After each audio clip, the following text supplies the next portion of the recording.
Would you pay for 5x3 at these prices? It can be hard for you to get a party, especially if there's a support shortage again. The West hates Pheons, dude. Like it's crazy how much they hate Pheons, dude. Generally speaking, when we're talking about cost versus effectivity, among all the many things that you can do to make your character stronger, tripods probably rank in as one of the cheapest when you compare it to something like owning or quality or going 5x3.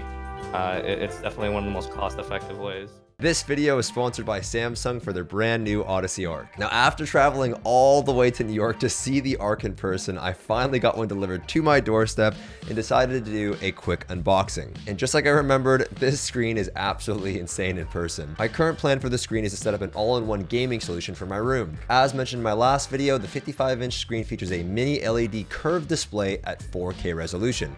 With an astonishing 165Hz refresh rate and a 1 milliseconds response time, the Samsung Odyssey Ark virtually eliminates all lag, providing an ultra-smooth user experience. Right now, I'm in a bit of a room makeover, as I oftentimes have friends that come over and we may watch a movie, catch some fights on the weekend, or even play a bit of Switch. And with the Odyssey Ark, I'll be able to do all of that while improving my own video editing workflow thanks to the 55-inch real estate. Using the multi-view feature, I can even have a movie playing on one of the shared screens while working on a thumbnail for one of my podcasts. With one touch of the Arc dial, users can easily adjust the size of the display and screen positioning, offering full flexibility to fit their overall needs. Now, fortunately, I won't need any external speakers, as the Odyssey Ark features 4 corner speakers and 2 central woofers using Dolby Atmos, providing a listening experience that is not something you'll find on a typical gaming screen. Now, thankfully, navigating the Odyssey Ark and its functions is extremely easy due to the integrated game bar UI as well as the Arc dial controller, which, by the way, is completely solar powered, so you won't need any external batteries, and I thought that was pretty cool. The Quantum Mini LED display offers bright and vibrant image quality even in challenging lighting situations due to the matte display,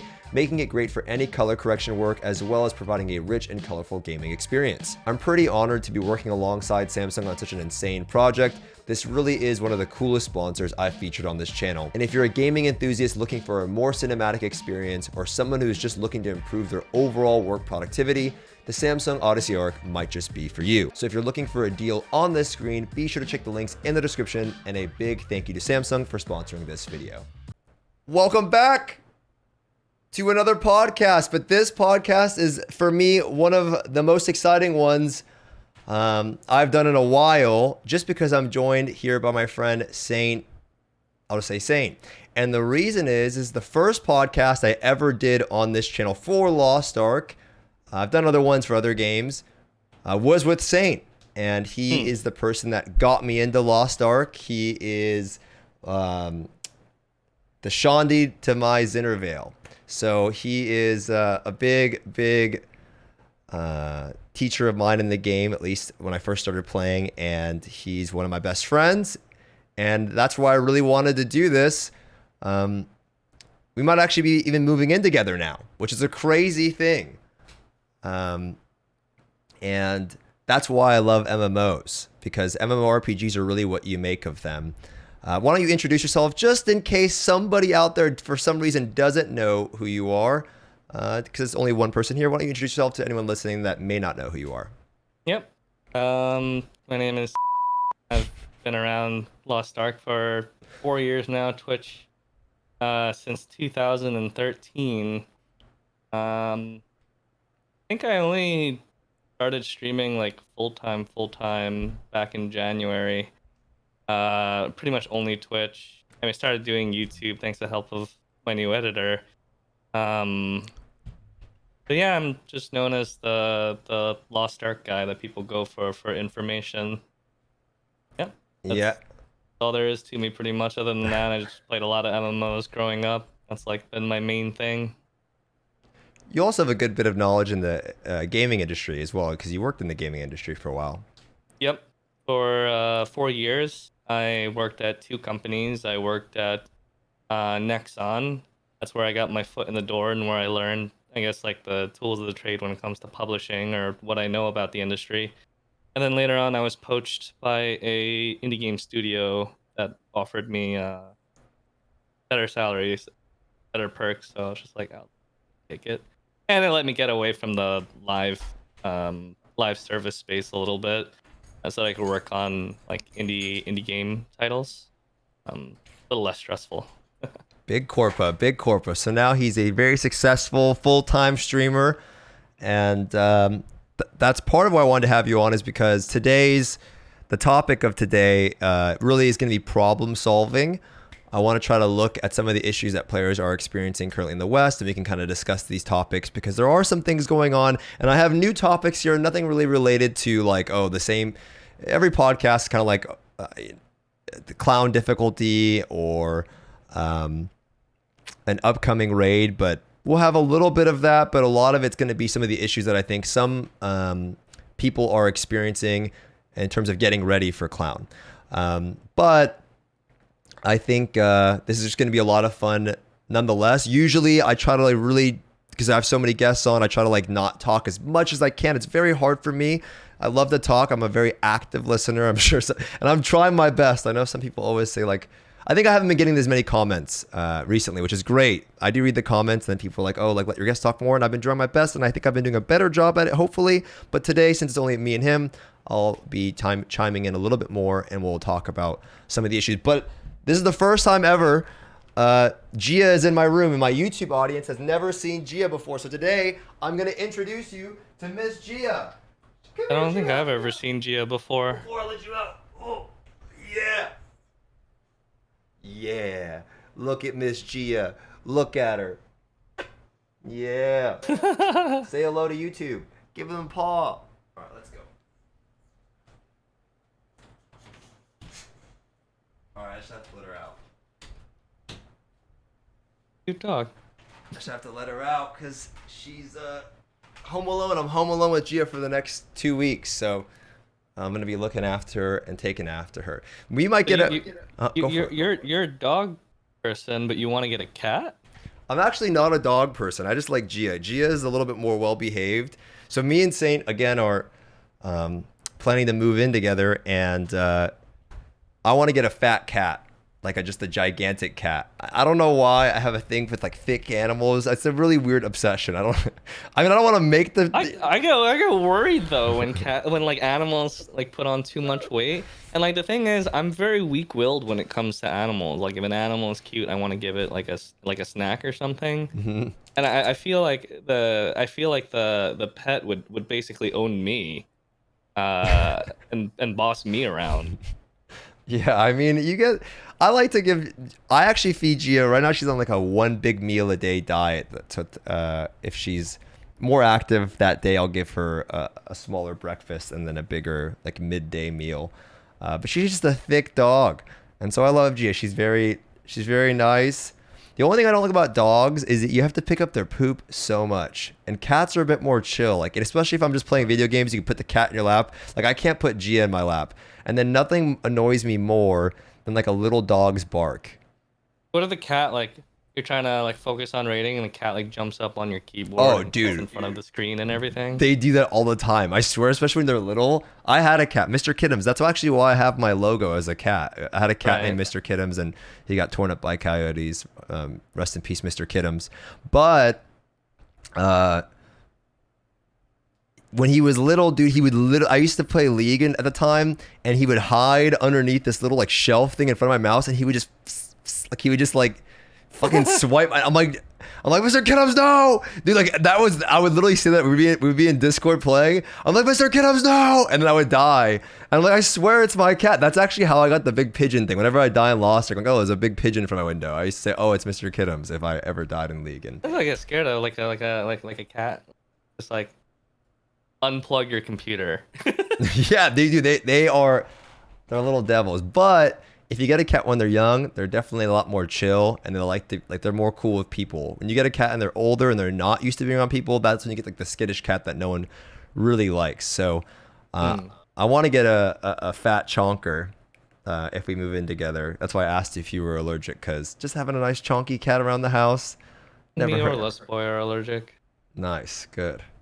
That's perfect. Yeah, what's the can I get a meow in the chat? That little emote. What kind of breed of cat is that? Because I like that one a lot. Looks like a that looks like a that's what Mr. Kittums was. It looks like a starts with a T, a tabby cat. Abby Cat. What Yeah. the heck? Dude, people wanted me to add that emote too, the XDD one. That is a horrifying emote, man. I don't know why that got What is added. that kissing one too? Oh God. I don't know.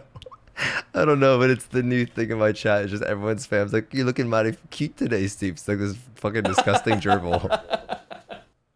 Yeah. Okay, so again, we have a lot of great topics today. Lots of things to talk about. We have the clown patch actually coming up now within the next couple of weeks, like 2 weeks probably, at this point. And I don't really want to talk so much about clown. We will chime in on a little bit, but we've kind of talked about that a lot. But I want to talk about players getting ready for clown. So right now, the price of engravings and accessories recently has skyrocketed, especially on NA. On EU, I've noticed the prices are still very high, but they're a bit more reasonable. Like on NA, everything is way more expensive. And some players are suggesting this is due to the grudge botting that potentially is happening. It looks like it's happening because you can see the number of grudge books being posted. And at one point, grudge tanked all the way down to like 6,000. I think that's coming from the bridge where they have these bots that were like hacking and then taking those books and selling them. And that's causing the demand for grudge to lower and then the demand for class engravings to then rise. And then as a result of this, the accessory prices are either non-existent, you can't really find them, and if they are there, they're either instantly sniped or they're insanely expensive.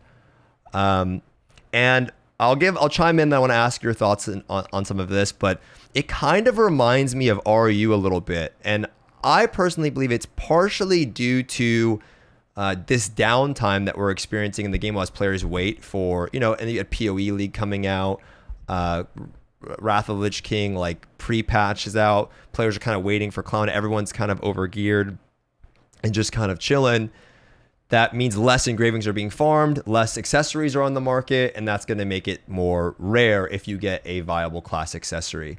I want to quickly ask you, what do you think is the cause of this random surge in pricing? Because it wasn't like this before. I mean, it was expensive, but we're talking like class engraving books being 12K per book, not really matching the blue crystal value of like how much gold you get. It's like, to put perspective on it, it's like $200 to $300 for a set of class engraving books, whereas it was much cheaper before. And accessories are really expensive as well. Like a crappy like green ring is like 70,000. I kind of remember this on RU, but what do you think is the cause of this? There could be a lot of things. First of all, I'd like to disclaimer, obviously, that I'm out of touch on this topic. I only play on the Korean servers where we don't have the same issues because of age and saturation. But a lot of you guys do come into my chat very regularly talking about the prices of stuff like engraving books and accessories, and so it's something to extrapolate off of. First of all, obviously there's a supply versus demand. If a lot of people are buying these, obviously the price goes up, and when one person is buying like 20 books, people are using these books a lot faster than people are dropping them. The other thing is people probably will have started slowing down their honing by now, which means more gold banked. Not just G2G, obviously, RMT is a discussion in and of itself, but even for the people who don't RMT, whether that's through illicit third-party sites or through the Blue Crystal Exchange, I think more people are banking more gold than they typically have, and this is actually something that happens in the Korean server as well. Whenever we get into a lull where people don't need to hone as much, prices of things sometimes go up because the amount of gold in the economy is increasing. More people are holding gold instead of actually spending it. So those are my only takes on it. I'm sure there's myriad of other things, but I'm not really much of an economist. Okay, there was a quick cut there. I had to just edit something out. But Saint was saying that he's not much of an economist, and I do think there's a lot to that though, because right now I think a lot of people aren't really keeping in mind that the average player, I would say the average longtime player right now isn't really honing, right? Because they've been playing since the start, and you kind of hit this wall. I'm sure a lot of people have experienced this wall at around 1500. You're supposed to be transferring over your gear to this April gear, and it's supposed to make it easier to hone. But because you're not really honing, and they're like, oh, do I want to hone right now? Do I need to hone any further? No one's burning gold. I always talk about this idea of burning gold, and because no one's burning gold, right? There might be buying engraving books, but you're just transferring gold over. You might be buying gems, but you're just transferring gold over. But we're not evaporating gold due to like honing. The gold inflation is just starting to rise up over time. People are just spamming Argoses, making full value gold, at least 2,700. Not the nerfed value, and then it's just making everything so expensive, but the gold that you earn is kind of locked there. The main reason is, I guess why it's happening. There's a supply and demand, less players playing at the moment. I think it will get better when Clown comes out. That's another source of relic accessories that we'll be getting that we're not getting currently from just doing Argos, for example, and then more people will be playing. But what should players do, right? Because that's like the main thing, right? Like why is it happening? Whatever. But what should people actually be doing? And is this something that like, it sounds crazy, but like, does Amazon or Smallgate need to step in and try to solve this issue? Because I guess we can transfer over to this topic too afterwards, but let's just start there. What do you think players should actually do, right? Like, how do they go about getting these accessories? Because is it worth spending all of this gold right now on these accessories and poor quality and these engraving books? What would be your recommendation to someone saying, I literally can't afford these, but I want to play the game? So I think first we have to look at like what is necessary versus what is want, right?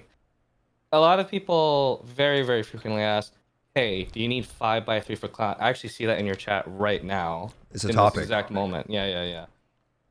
And the reality is you don't, but public perception says that you do. And public perception is pretty much what guides if you're going to get a party or not when it comes to pugging.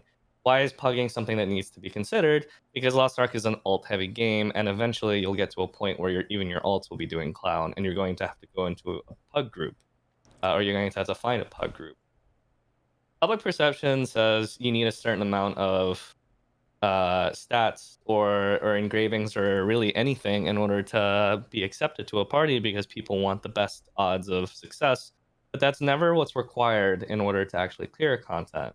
Back when Vaulton released, I boldly said that with a full group of like people as experienced in the raid as me, I could probably clear hard Vaulton with just 2 engravings, and people thought that was ridiculous. They thought I was out of my mind. But you've been through Vaulton now. You know I'm not out of my mind. You know that the DPS check was never there to begin with, and the whole needing 4 engravings never existed. Didn't need that. But I think a lot of this stems from what people say from the Korean servers. I'm not saying that any particular person is responsible for this at all, but in Korea, historically, groups have always required overqualification for raids. Every single time, always. Whenever a new raid comes out, people ask for higher than what's necessary because they don't know the strangers that they're going to group up with. They want the best possible gear so that they have the best possible chances of succeeding. And I know that some of you guys might be thinking, oh, well, good gear doesn't necessarily mean a good player. However, a bad player with good gear is still better than a bad player with bad gear. So you don't really know. So you have to take your best odds for what you can get, and so that's why people always ask for overqualifications. Yeah. I don't think the whole like 4 engraving thing has ever stemmed from anything particular other than from Korean players saying it. If we never said anything, I'm sure many people would have thought, oh, maybe 3 engravings is fine for Vault and Hard. And that's the same thing with Clown. I don't think 5 engravings is necessary. I think you'll get by fine with just 4. yeah, it'll be a little bit harder, but you'll get by it, and maybe you'll even see more of the mechanics. Um, and many of you guys have geared characters. You know the difference between gearing a character to 4 engravings versus gearing a character to 5 engravings. We're talking about a couple 10,000 gold versus like 5, 6, 700,000 gold for just Dude, 16% more damage. bro, it's costing me. Yeah. It's costed me on my scrapper. It was like, I'm not lying. I had to buy the books. I have Grudge too. So I have Legendary Grudge, and I bought that a long time ago. And then I bought the class engraving just to make it easier to like afford the other pieces. Because it was just, I couldn't find the other pieces anyway. You know what I mean? So it's probably costed me, realistically, dude, like 400 to 500,000 gold. And I'm about to do it on EU. And it's like, dude, the average person's getting, they're not fucking, I mean. That is very hard to get that much gold. Yeah. Yeah. So you're actually the first person, I wanted to talk about this. Because I actually kind of agree with you. You know, so you segued into another topic, so we're just going to talk about it. Like, players have been told by a lot of people, like, you're like the first person I've actually heard say, like, at least I don't think I've heard you say it. You probably mentioned it on your stream. But the first person I've heard say that you don't need 5x3 for clown. But literally everybody has been saying you need 5x3 for clown. And I remember actually the first time I did a clown, it's probably been over a year now. It was on RU. And I remember coming to you and I was like, Saint, like, what do I need for clown? And you're like, just see if you can get around to 3 million DPS in Trixian. And I was playing my Zerk at the time, but I didn't have skill points. I think I had full level 7 gems. I was playing BT at the time, and or Biggie's, you know, Brazil's Secret or whatever, Zealot's Biggie, and I think I was doing like 2.2, and then I had Nuki in my group, and he was doing just under 3, and then we had Mayuchi. He was the only guy. The only thing that he had was a 25 weapon. Everything else, and then my Bard was 3x3 or something. We were all super under geared. And I remember Gate 2 having a little bit of a check, but my experience in RU was like bare minimum though, dude. Like, everyone was so under geared. We just had Mayuchi, who was the only one that had a big weapon, but all of our gems were not like people have. I don't think our tripods were anywhere near what people have today.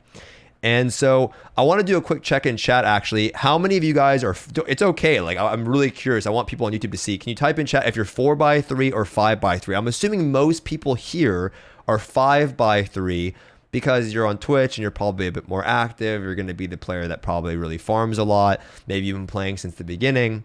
But there's probably some people that are 4x3. So while some players actually early on have 5x3, there are some players that are 4x3, but they're like 1490, right? There might be 14 because they've been pushing item level. How many people can relate to that?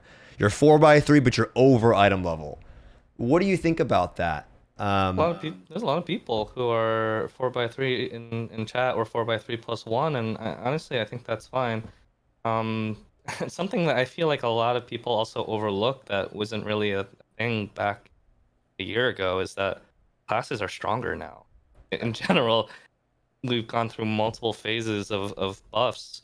We've gotten engravings that didn't exist back when Clown released in Korea. You know, engravings like Adrenaline and Hitmaster, those things didn't exist back then in Clown when people were asking for 5x3. Our choices of engravings were like non-existent much. The average player is just so much stronger than what they were back then. So why would we have the same qualifications that we're asking for people to get into a party? It doesn't make any sense. Yeah. Also, it's also like there's going to be a lot of guides for you guys as well to look at. That's going to make a substantial difference. So I kind of wanted to talk about. So we both can agree. I would love to use this episode to kind of maybe pull back on the narrative that you need 5x3, because would you pay for 5x3 at these prices? No, I don't think so. I think in most cases I was just gonna do like a 4x3 plus 1, like have Adrenaline or a class engraving at level 1 and call it a day. That's really affordable. You can do that for under 50,000. I'm sure even in your economy you can do that for under 50,000. That doesn't take too much time to get. That's a pretty stark difference. And like, in some cases, you don't even need a legendary book to do that. Much cheaper. But I lost my train of thought. No, Let's move on. you're good. You're good. Yeah. So some people are saying, you know, I'll pay for it, but of course I'll pay for it. But I know I'm not the average person, which is why I want to talk about the topic, right? Because it's like I'm totally aware that that's way. When I saw it, I'm like, this is too expensive, dude, and it's not. It's too much. But there's gonna be, and the reality is, right? The reality is, if you're a 5x3 player, you're probably gonna want to look for other 5x3 Andes, right? Yeah. Like I said, it's like it's a perception thing. You know, wants versus needs. Yes, I will stress this time and time again. You can beat Clown with 4 engravings. You'll do it. You'll beat it in the first week. Guarantee it. I trust in your skill, and if not in your skill, your ability to look up a guide. Either or. The thing is, it can be hard for you to get a party, especially if there's a support shortage again. That can be a problem. And at the end of the day, if you're applying to a party, and some other guy's applying to a party, and the party leader doesn't know who either of you are, the other guy's got 5x3, you've got 4x3, he's got a better chance of getting into the party. You just have to keep that in mind. You can do it with less, but you might have a harder time finding people that will accept you for doing it with less. That's why I think, dude, I think we're gonna have a better support because we've had so much time. I don't know, dude. Maybe this is another fucking. Maybe this is why they waited for Clown as long as they did. Maybe it gives more supports time to catch up, and we have more supports now at 1475. I think that, like, since people are a little bit over item level, I think it'll be better than Vulcan or whatever. I think, or like Clown Vicus. historically has always been really nice to make parties for, just because it's 4-man. Yeah. Yeah, it's very comfortable to make a party for Clown comparatively. But I think, dude, if you're 4x3, there's going to be a ton of other 4x3 Andes. Make your own group, grab the other 4x3s, and like, just do Clown, right? Like, go in there and do gate 1, gate 2, get as many trumpets as you can, and like, do your best, right? Like, you don't have to clear the whole raid. You can actually just keep doing gate 1. You'll slowly build your trumpets up, and you'll level up your set over time. Like, you don't actually have to finish the entire raid. However, I know when I say this, there's going to be someone saying, fuck that, dude, I want to do the whole raid. So I want to talk about some options. So I'll start with one, then I'll have a few things here. But there are other ways to boost your damage. Maybe, you know, you really, like, okay, well, I want to go in there with every advantage I can, but I can't afford 5x3. I'll propose one, tripods, right? Like, right now with the tripod system coming up, we might get it at the end of this month. There's no better time to buy tripods off the auction house, save them in your library, and then sell them back. Corpa. Tripods, although you're like, oh, okay, they're expensive, they're not going to be expensive at the price of accessories. And you're not going to spend 500K. You're going to have to get some Pheons. It's expensive, but that's a massive damage boost. People don't understand. Like, people are spending copium. I don't think people realize how insane tripods are more beneficial than gems in way more scenarios. If you're full level 3 tripods and you go to full level 4 tripods, that in itself is basically worth an entire level 3 engraving, just on its own. It's massive, dude. I mean, like, some of them are like 10% damage on a skill, multiplicative. How is that different than a gem?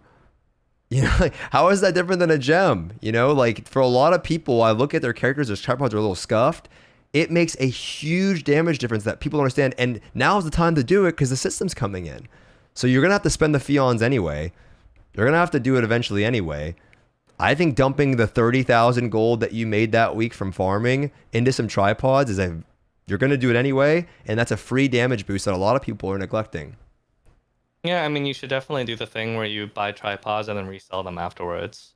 It keeps the cost relatively low. I mean, yeah, you still have to front the Pheon cost, but generally speaking, when we're talking about cost versus effectivity, among all the many things that you can do to make your character stronger, tripods probably rank in as one of the cheapest when you compare it to something like owning or quality or going 5x3. It's definitely one of the most cost-effective ways. Yeah, they're expensive, but I did my scrapper. I sold every single one back. I sold them all back. I just paid the Pheon cost. I probably spent, I brought them down in price and I probably spent around 10k gold plus Pheons. I mean, that's way cheaper than even buying a single accessory for that's a class engraving. So, what do you think about? Well, maybe I'll have your take. You might knock out some of the ones I have here. What's another thing that you think players can do to really increase their damage for Clown at a either no cost or cost effective price? Do you have any things on mind that you'd recommend to players? There's not a lot that I could really think of that isn't already obvious, like doing your horizontal progression, getting your skill points, getting your runes, uh, getting like a decent set of gems. I'm not talking about like level 8 or level 9s, but like getting up to 6 or 7 on your main skills. And you also have to look at what kind of class you're playing. If you're playing a class where all the damage is truncated into just like 2 or 3 skills, you can go a little bit higher on your damage gems, and that's okay. If you're playing a class that has, more skills in its rotation, you might have to settle for a little bit less, and that's also fine. Um, Cards is something that you can't really work on quickly at all. That's a very, very time gated thing, and a lot of people will probably wonder what card you should use for Cook Satan. Cook Satan doesn't have an elemental weakness, so holy damage doesn't do anything. So if you only have 12 Light of Salvation, a card set doesn't do anything in Cook Satan. So you're looking at things like Lost Wind Cliff 12 for the crit chance, or you just use, if you don't have Lost Wind Cliff 12 or 18 Light of Salvation, you can just use HP cards, and HP cards are actually quite nice because Cook Satan in general, he's a very how do I put this? When Lost Ark was being designed during the Legion raid time, there was a combat director for Vulcan and Vicus. After Vicus, that combat director got moved to another part of the game, and they put in a new combat director. And the new combat director had a very different vision for Legion raids that we still see today, where there's a lot more chip damage, attrition damage, a lot more like bullet hell, things flying in from every direction, hard to avoid. Whereas Vulcan and Vicus, it was like one pattern, one dodge, one pattern, one dodge. You only handled one pattern at a time. Cuckoo, Belshazzar, Akkan, Kangol, all of these bosses feature like multiple patterns that you're dealing with simultaneously. So you tend to take these smaller chip damages where having a little bit of HP can actually come in handy. So it's not such a bad thing if you can only use like 12% HP cards. It's not bad at all. So sometimes doing more damage isn't just a case of having better gear. It's just being able to withstand more and being able to learn better. It doesn't matter if you do 4 or 5 million DPS on a Trissian dummy, which again is a measure of potential. It's not a measure of like real scenario. It's a measure of what your character is capable of. If you only have like 40% damage uptime versus someone who's doing half your damage but has like 100% damage. I don't think people need to worry so much about the strength of their character. If you feel like raising your character is so expensive, the chances are your character is probably good enough as it is right now, and you can just focus more on the getting better at the encounter once it comes out. Yeah. One of the things that I do, I totally agree with you. I actually felt like Gate 2 is the only one that felt pretty tight when I was going through it the first time when our group was pretty weak. I felt like Gate 2, I was like, oh my God, we're running out of time. Whereas Gate 3, I didn't feel that as much. I don't want to spoil too much, but I didn't feel it as much.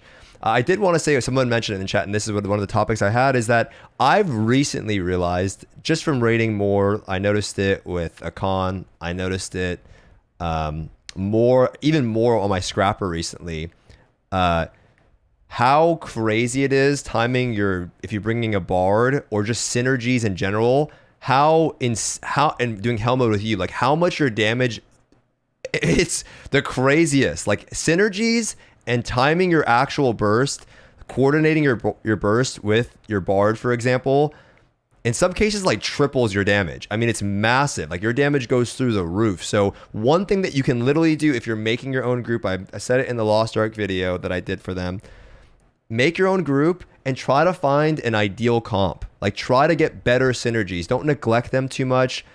And see if you can, because you can gain a ridiculous amount of damage just through class buffs, whether it be like your back attack class, and then you bring like a gun lancer, and you bring like a war dancer, right? Like those types of things will give, and then you pair your burst window with like a bard that you're bringing, or you bring a paladin, you kind of always have damage. That alone is free, and you'll get way more value, in my opinion, than if you were to bring in a crappy comp, and then some of you guys have better engravings, right? I think you'll see huge damage spikes, and it's free. So that's my recommendation, you guys listening. I just did it on NA.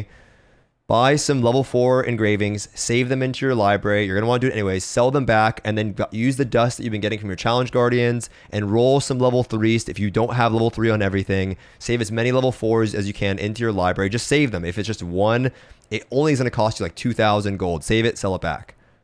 And that is very low cost.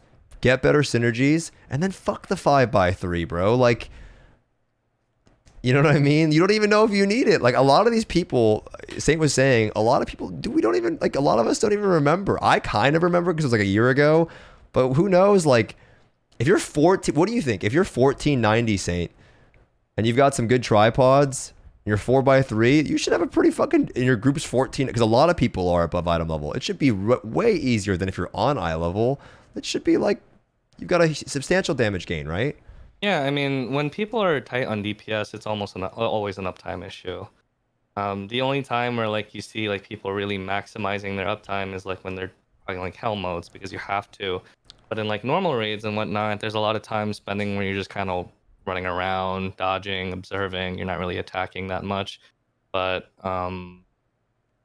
like when we did Hell Clown together, I taught you some of the methodologies that Clown works, some of the inner mechanisms of his attacks, and how you can always predict where he teleports to. Most people who play Clown in Korea, they don't know how that works.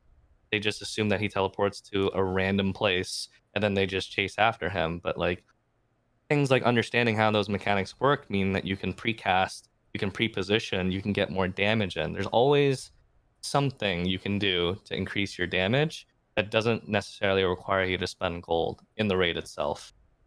Yeah, uptime, learning the patterns. Yeah, and even like you said before, like class synergies, that can make a huge difference too, depending on what you're playing. Yeah, I mean the entropy synergies, they're a bit more powerful, and that's one of the reasons why entropy classes do have a tendency to pull ahead later on. Early on, it has always been a historical thing where hitmaster classes, they do great in new content, way better, because you don't have to worry about positionals, you don't have to worry about a lot of things. Dude, so, I was saying that, I was like, dude, I'd rather have I was like, I'd rather have a sharpshooter in my raid than a lot of these other classes for Clown. Like for someone coming in for the first time, bring a sharpshooter, it's great. And then people are laughing at me. They're like, oh, like sharpshooter sucks. And I was like, dude, I call it reliability of the class. There's like the potential of the class, and then there's how reliable it is to do that potential. You know, some classes, they have extremely high ceilings, but their reliability is a little bit lower. And then there's classes that their ceilings like a little bit lower, but their damage reliability is insane. Like what you do in Trissian is what you will actually do in Raid. Like Aeromancer, the new class that came out in Korea, 100% uptime. It never stops attacking. It's a melee hitmaster. And it's like, it doesn't matter if it does lower damage in Trissian, it can outdamage just by having, better uptime. Yeah. I just don't want to see people not experience the raid for A, they feel like they can't afford to do it because they've been told they need 5x3. And then B, like they just sit there and they sign up for groups and I just keep getting declined. I really want you guys that are listening, not just on Twitch, to go make your own fucking group. Like make one and then just do the best you can. Like clear gate 1, clear gate 2.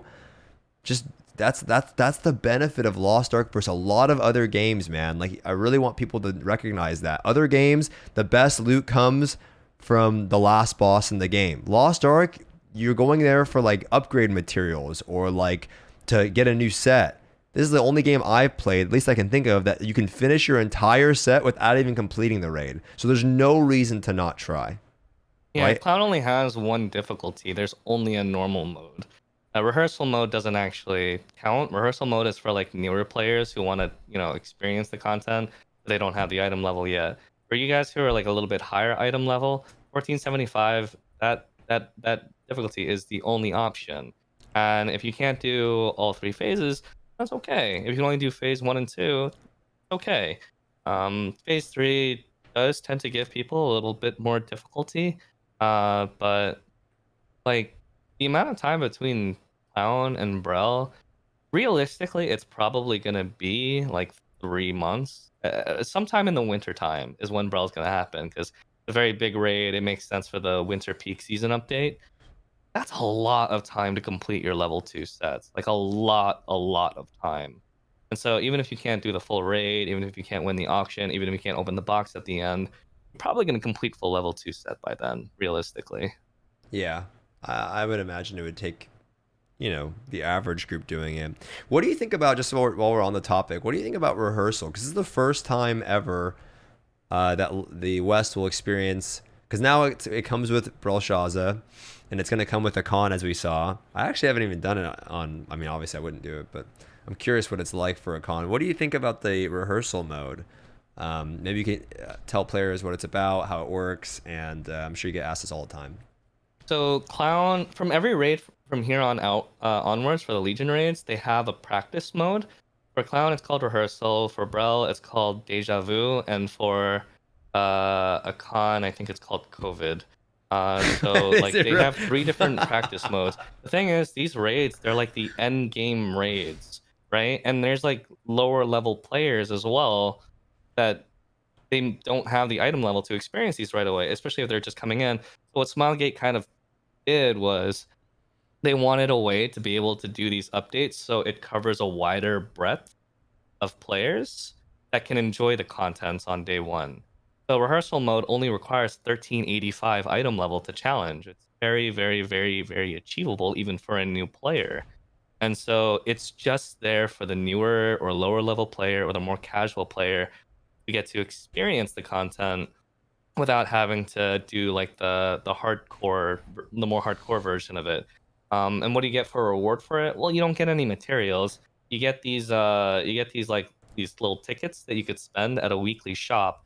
And the shop is a once per roster thing, and it has a lot of really, really good stuff in it, like a legendary engraving selection, a legendary card selection.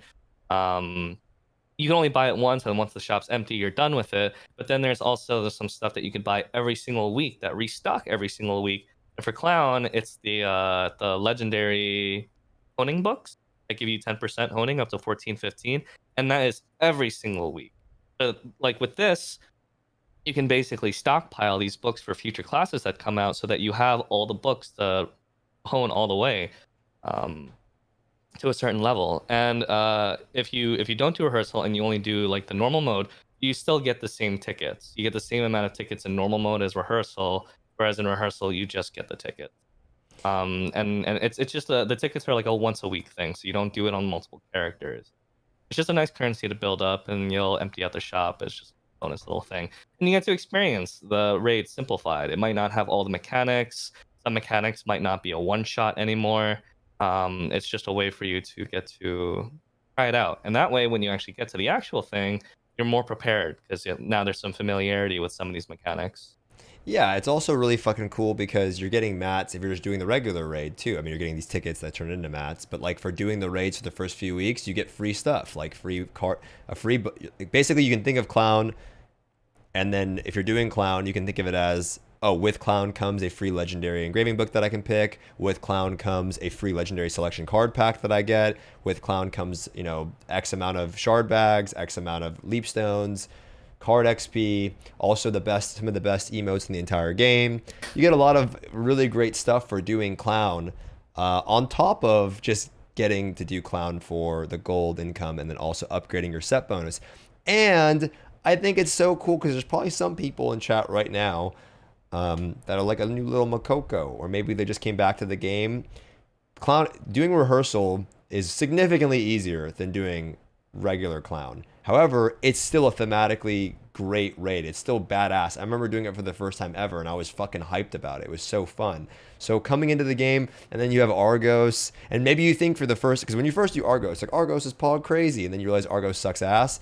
Going into doing rehearsal, really cool, right? Like an early 1385 raid, awesome. So for some of you, it's definitely a fun option, a viable option, gives you some mats, and I think it's really cool to experience the raid if you're not at 1475 yet, because there are players that do come back all the time, believe it or not. Like I get people in my chat, oh, I just came back to the game, am I too far behind? And I'm like, no, dude, you have lots of stuff to look forward to, especially with the Express event going on. Getting practice is very underrated as well. I remember when Clown first came out in Korea, it was this huge issue. There's this one mechanic in Phase 3. I won't spoil it. For those of you guys who haven't seen it, I'm sure most of you guys have seen it either by watching me or other streamers or really anyone who's ever gone Clown. There's this one mechanic in Phase 3 that's it's quite difficult to get practice for it because there's like multiple different mechanics, but only one person can do each of the mechanics, and so you usually assign one person to do it. They don't get to experience the other mechanics and don't get to practice it. Well, later on, a few months ago, Smilegate added a practice version of this mechanic where you can go into Trician and kind of just like practice it on your own time without a party, without going into the raid. You just talk to Beatrice and be like, hey, I want to practice mechanic. He teleports you to a special area and you can actually practice these mechanics one-to-one with the actual raid. That way, when you actually go into the raid, you have already practiced it. You didn't have to waste anyone else's time practicing it during the raid, during progging. You've already practiced it alone. And so it's like, hopefully they implement that when the West gets this raid so that people don't feel so high-strung and so anxious about the mechanic when it actually happens. Let me ask you this, though. Do you think that makes the raid substantially easier? Because I feel like it does. I feel like a lot of the difficulty of Gate 3 was that mechanic.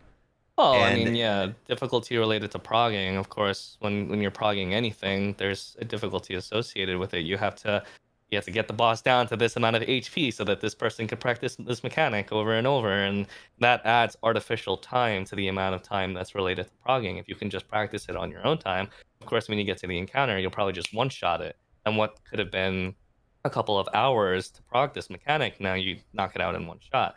Of course, that lowers difficulty, but at the same time, it improves accessibility, which it's a very delicate balance, improving accessibility versus difficulty. And that's a whole tangent when it comes to difficulty and accessibility, because I'm sure there's quite a few people in the West who wish they could experience these encounters pre-nerf the way they were when they first released in Korea. But the reality is, every single one of the raids that you've encountered, whether it's Argos, the Sea of Paradise dungeons, Volten, Vicus, now Clown, later on Brel, Akkan, Kangol, they used to be harder, but in many cases they weren't harder for the sake of enjoyment. They were harder because they were just frustratingly poorly designed. And so they had to nerf them so that they can increase accessibility so that people wouldn't burn out on this idea of just a really frustrating raid.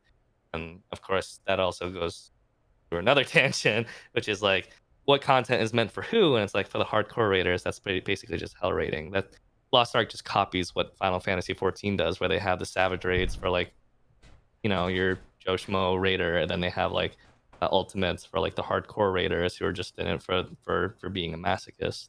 They literally just copied the same like raid structure. I forgot I was gonna do this during the thing.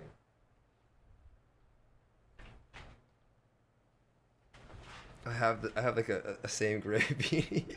You see, I've got a lot of hair, so the beanie's like slipping off my head. I was gonna wear it I was gonna wear it because I had it on the first one that we did. It's fucking hot in this thing. I'm not putting it all over my head. Okay, so lots of good stuff there, but the takeaways for this really are, just go out there, do the best that you can for Clown. Might be a lot easier. You got the access to the guides. Look for good synergies. Fix your tripods if you can. You don't really need 5x3. Don't get baited. Don't FOMO into spending any gold that you can't afford. And then also, if you do get the Mario thing, that's going to make it way fucking easier. I called it Mario. Anyway, they've heard it before. But if you do get the thing, it's going to make it way easier. And that's always a good thing. I actually agree with you. At first, I was like, I'm all over the place. Do I want people to have the easier time? But then again, it's kind of like gatekeeping people out of like better accessibility and just making their time a bit more enjoyable, rather than groups crumbling because somebody can't get a mechanic down because they've only had 2 times to practice it and they go, you suck, I'm done with this, right? I think it's a great take. All right, so with all of these things though, we're talking about tripods, we're talking about accessories, we're talking about everything. I have to talk about it, and it's Pheons. Okay, what are they actually called in Korea? Is it Pheons? Because in Russia it was Pheons. Pheons. Pheons with an H? Yeah, with an H. I remember when I first started playing Lost Ark, anybody that was in my chat at the time, I think Nuki was one specifically that remembers this, because I remember me and Nuki would argue. I fucking hated Pheons. Okay, I'm like, this is gonna fuck the game up. This system sucks, absolute ass. Why is there a system? Number one, not a tax for using the auction house, but then I have to go through this annoying thing of like going and getting them from the cash shop. It was so annoying to me. Like, if you were around, like, I was raging about it right out the gate. As soon as I experienced this, I'm like, this sucks.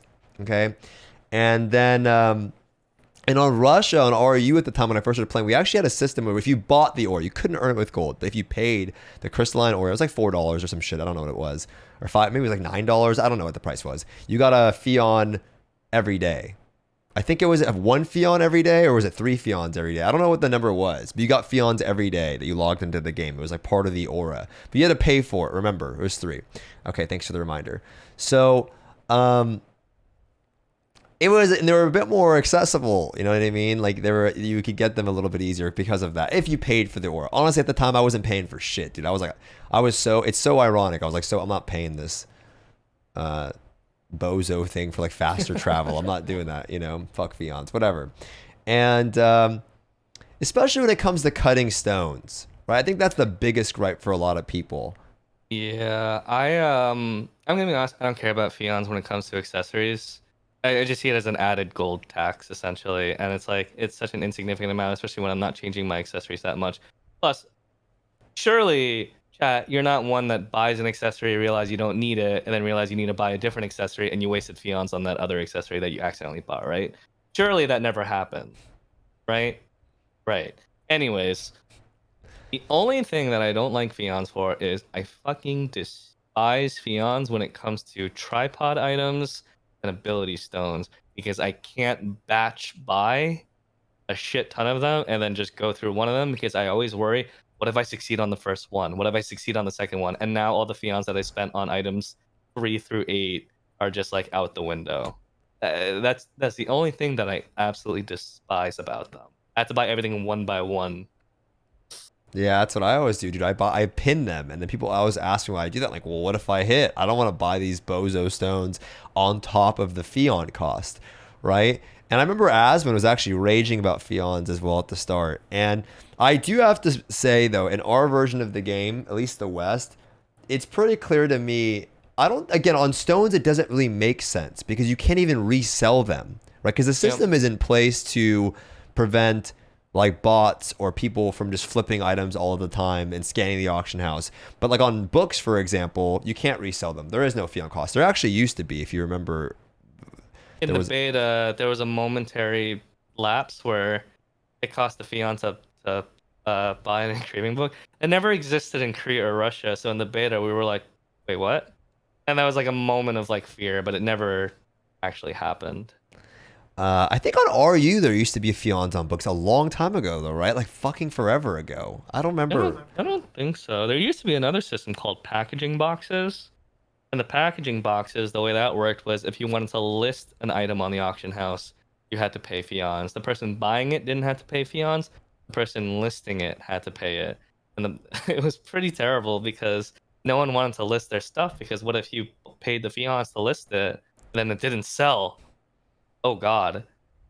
So I remember terrible. The day that update happened, there were 1,500 pages of items listed on the auction house in Korea.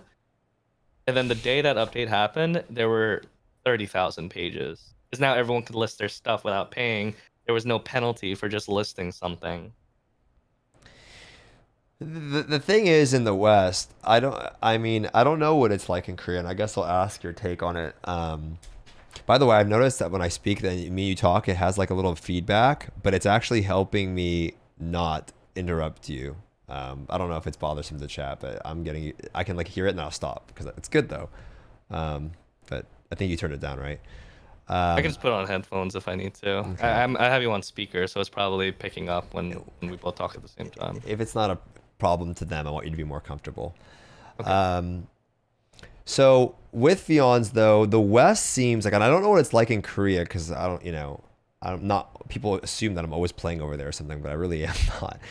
That the West fucking hates Pheons, dude. Like Hmm. it's crazy how much they fucking hate Pheons, dude. Like it's reminds me of myself, and I do think that we do need some type of system in our auction house because there's been like lag. I don't know if people have experienced it in chat where I think it's bots that are like going through the auction house and it makes it lag. Like you have to wait to search stuff randomly. It was super annoying for a little bit. But I don't know if it's like a system of like you can't resell accessories or whatever to make it so they can't control the market. Obviously, there needs to be some type of system when you have this many bots, but Pheons just feel super annoying. Um, and also, it's like the free to play perspective, right? It's like if you're a free to play player and gold's inflating, especially in South America.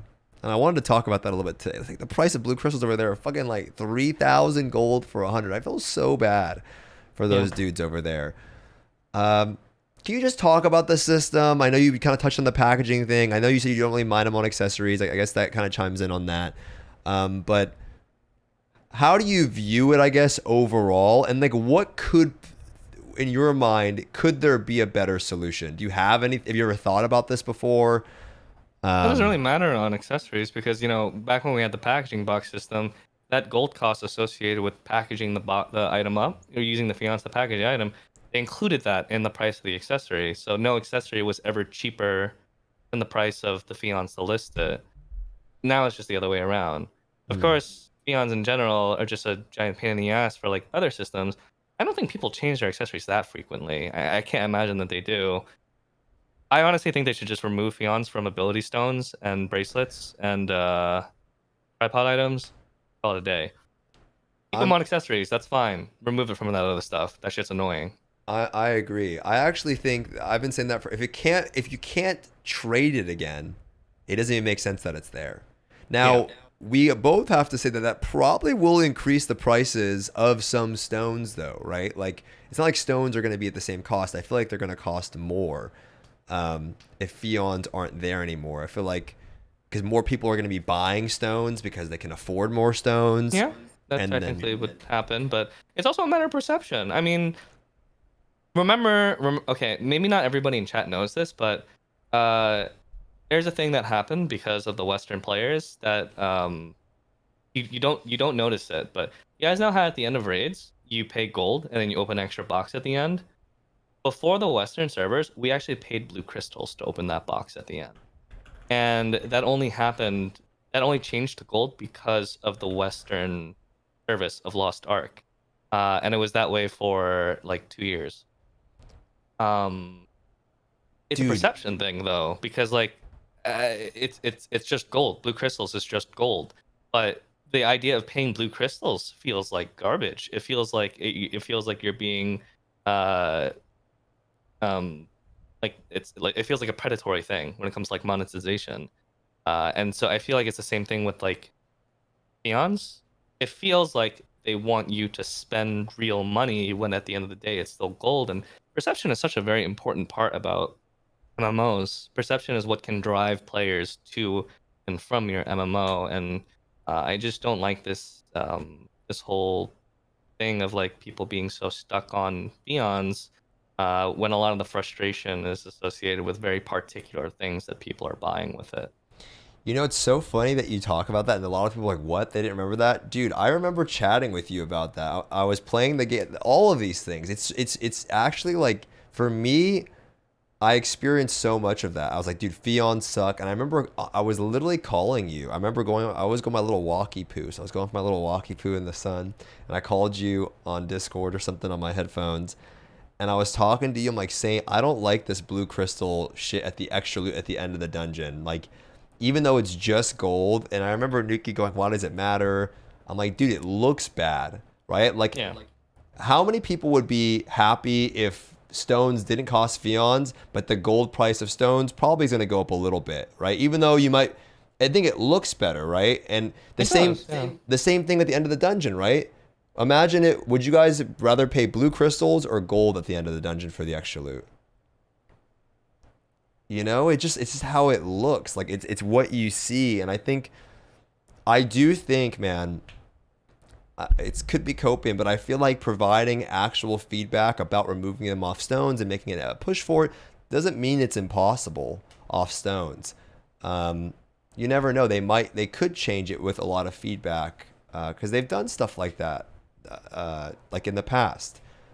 They're probably going to sell. They might lose some money on blue crystals, but people might buy gold to buy more stones anyway. I don't know. It might even out a little bit, similar to what you're seeing with the extra loot at the end of the dungeon. So, yeah, I'm actually all for it. Getting rid of them off fucking stones. But what I will say is that because of this inflation going on, I do think though, man, that with like the launch of Clown, I guess you don't know as well, but I feel like they had an opportunity to give players Pheon more. What do you think about them giving 20 Pheons for the compensation? I'll leave it with that. What do you think about that? Honestly, Compensation. Okay, this is like old game industry me talking. Good. Compensation is a very, very dangerous topic when it comes to publishers and developers because the moment you do something, you set precedents. It's like the same thing. I've heard people saying, "Hey, why doesn't Smilegate ever do an event where you have better honing chances?" Right? You do it once, it sets precedents. All of a sudden, people never hone again. They're like, "Hey, can you do another event where you increase honing chances?" Same thing with compensation. If you set a precedence for compensation, then you have to do that compensation every single time there's some sort of error. That's why usually when it comes to these like developer and publisher companies, they have like a protocol for like what level of compensation can be provided when like emergency maintenances go to like a certain length. Like, oh, the unscheduled maintenance went for 2 hours, 8 hours, 24 hours. And then like at each level, they need to increase the level of compensation accordingly. But they generally have some sort of protocol for that in place, so that they have like precedents, so that they keep it consistent. Let me give some backstory real quick, and then I'll let you. You'll probably give you some more. Yeah, go ahead. So for some people that don't know, there was recently this whole compensation fiasco where we had this recent patch where it was a big QOL patch with lots of bug fixes and lots of like just back end stuff. They're doing server merges, a lot of stuff going on. And the servers are supposed to go down at like 1 a.m. for me, and they ended up going down at midnight, and ended up going down at 1 a.m. And they posted that something's wrong with the patch. It's going to be delayed. And then I woke up and I saw that it was getting delayed again. It was supposed to come up in the middle of the morning, and then it ended up getting delayed till 2 p.m. my time. Then it got delayed till 5 p.m. my time. And then it got delayed till 9:30. But then they started doing this rolling start where servers were coming off one by one. And people were hella pissed. But it honestly felt like people were mad, but they were like, okay, this is an opportunity for me to get free shit. Give me my free shit. And that was like the meme. Everyone wanted free stuff. Like, what are we going to get? Of course.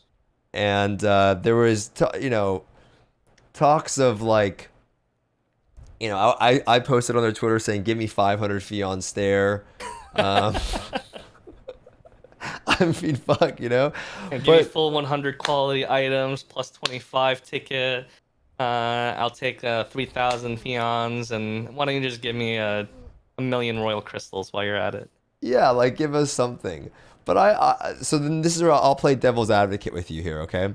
In a few ways. So there's, for me, my actual belief, and it's just how I am, and maybe this is why I don't make games, and I'm totally aware of that. I feel like, this was an excellent opportunity. Have a little bit of downtime in the game. You're waiting for Clown. Just juice people the fuck up and maybe give them enough Pheons so they can purchase their relic accessories. Maybe giving them 100. I know we are getting 9 a week, I believe, and then there's 40 this month on the thing. So maybe you are getting what you need, but I felt like giving people 100 Pheons was an excellent opportunity just for like a big W. Like, okay, it's just 100 Pheons at the end of the day. It's just it's a few stones, a relic accessory set. I think at the end of the day, like when you're in these little down periods, they should have given it to people. But people were so mad about like, oh, I can't log on for the day. And this is bullshit. I have all these alts I have to do. I've got chaos dungeons I need to do. I have guardian raids I need to do. I have, and I think for me, again, the problem with it was, and I guess you can't control it, is that it kept getting delayed. So you're like waiting to get on, and then it gets delayed 15 minutes before. You're waiting to get on, and it gets delayed again 4 hours. But the devil's advocate is that I've seen some takes is that the people that are mad and expect this compensation, and again, this is playing devil's advocate. Don't fucking flame me. Is that though the people that are mad and like I need to do my dailies, I'm missing a whole day. Those are the people that should take a break to begin with. I've seen this online. You know, like you're being entitled. If you're that upset about missing one day, you should take a break anyway. Just so, what are your thoughts? Again, I know you shared a little bit of it, but what do you think about that? What do you think about the current compensation? It was like 2 extra chaos dungeons, 10 bags of shards, like 2,000 armor crystals, 2,000 weapon crystals. I know you gave a little bit of it, but you were on like a speech about it. I just want to give some backstory there. Well, Lost Ark addiction is pretty intense compared to other MMOs, because most other MMOs, they're either time gated with low commitment, or they are not they're not time gated, but they can have high commitment. An example of this is like Black Desert Online. Black Desert Online, I don't think they have many dailies. Most people, they just grind mobs endlessly, and it's like you don't feel FOMO because you can do it whenever you want, right? You can stop whenever you want. You can do it whenever you want. In Lost Ark, because it's a very high committal game, and the amount of grind scales with the amount of ults you have, which everyone, it just keeps increasing and increasing and increasing as you make more characters, they get more power passes, etc. You feel, I don't know, I feel like we throw around the word FOMO very frequently, but like you feel like you're obligated to do these things, otherwise you're missing out on materials that you can only get a very finite amount of each day. And I worry a little bit because a lot of this contributes to burnout of people doing things not because they want to, but because they feel like they have to. I cannot stress enough that you must not think that way. Otherwise, you're going to get to a point where you leave a bad Steam review after you have 5,000 hours in the game. You should avoid that.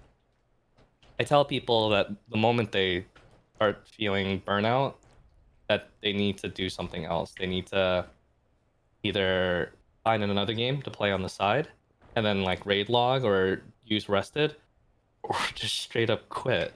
Dude, I say that all the time. Just quit the game if you're unhappy. Don't do something you're unhappy to do. So either balance it by doing less and making use of those systems and raid logging, or move on. I don't want anyone who plays this game or any game to suffer. And I feel like for some people who play video games, that's the way they play it. They play it to the point where they're suffering. And so this all kind of goes back to like the compensation, more specifically how people feel like they missed out on like a day's worth of activities. It's just a day's worth of activities. You know, it's not the end of the world. I'm sure many of you guys are already at a point where sometimes you leave some raids undone at the end of the week, and missing a day's worth of dailies carries over to rest anyways. So don't fuss about it so much. You have so much time until the raids anyways. It's not that big of a deal. when it comes to the compensation, of course, you're always going to want more compensation. Who doesn't want free shit? Give me my free shit. Yeah. Everyone wants free shit. Let's be real. Yeah, I was, I said this a lot, dude. We have this guy named Chaz in my Discord, and he was like, he's 1475 on 2 characters. He burned himself out super hard, and he was doing some like emo shit in our Discord, and I love Chaz. I mean, I saw him in New York, and we were chilling in Discord one night, and he was doing some emo shit in the Discord, like, I'm giving away my gems. He was doing the airport shit, like announcing his departure from Lost Ark, and then he came in the Discord call. And I'm like, Chaz, what are you doing, you bozo? Like, just, if you don't want to, like, don't give away your fucking gems. Like, you're going to want to play the game at some point. Like, you're going to see the new raid. We're all going to be doing Clown. You're literally at Clown Eye level. You're going to want to do it. Why would you give away your gems and stop being emo about, like, not playing the game? Like, just take a break. You don't want to play it. Right? Like, if he wasn't even close to doing Clown, I'd be like, all right, yeah, quit, whatever. But, like, he's right there. You're waiting for it. Why are you being all emo about it? And then he realized I was right, and he's like, all right, I'll keep my gems, and yeah, maybe you're right. Maybe I'll sell them so I can, play my bard for. It's just like, if you could just take a break, or quit, whatever. But like, I always feel like if I wasn't a streamer, I wouldn't announce that I'm quitting games. I just stopped playing games for a bit, Like I don't announce to my friends I'm quitting TFT. I just like, oh, this season sucks. I don't want to play right now. And then a new season, oh, this new season's lit, right? Like a new raid comes out, sick. I'll play again. So I feel like people are, it's just my take on it. People are so, like if I wasn't a YouTube content creator, I wouldn't announce them. Just fucking don't play for a little bit. You know what I mean? Go do something else. If you're burnt out, you're not feeling good. You don't have to do it. And then come back for the fun shit. Play stuff casual. Enjoy other games. I feel like MMOs, everyone's so tribalistic about things. Like you mentioned another MMO and they're like, oh, like, how could you fucking play that? It's like, dude, it's the spice of life. It's the spice of gaming. It's not unique to video games though. Like you see that even normie shit like sports ball. Yeah. Everyone's tribalistic about their favorite sports teams. It's no different here. I don't know. It's kind of weird. People get so defensive if you hate on their game. I like other MMOs. I love Final Fantasy. I only have good memories of World of Warcraft, but I haven't played in 15 years, so I don't know what the game's like nowadays. I'd love to try other games too, but no time in the day. But try other things. Because, here's the thing, right? A lot of people who play Lost Ark, I've noticed that for many people, it's their first MMO because they saw that it was really popular, either on Steam or from an influencer, like on Twitch, who normally doesn't play MMOs, who, strangely enough, I was interested in Lost Ark. And for many people, it's their first MMO, and they get, like, annoyed that content isn't coming out fast enough, right? Mm-hmm. It's like 2-3 months for content to come out. That is incredibly fast for an MMO. That is super, super fast. And, like, I go like, oh, I'll go play this other thing. And it's like, well, if you go play this other thing, it's not going to be any better in this other MMO. In fact, it's probably going to be worse, the speed at which content comes out. But if you play another MMO, the whole thing is new to you.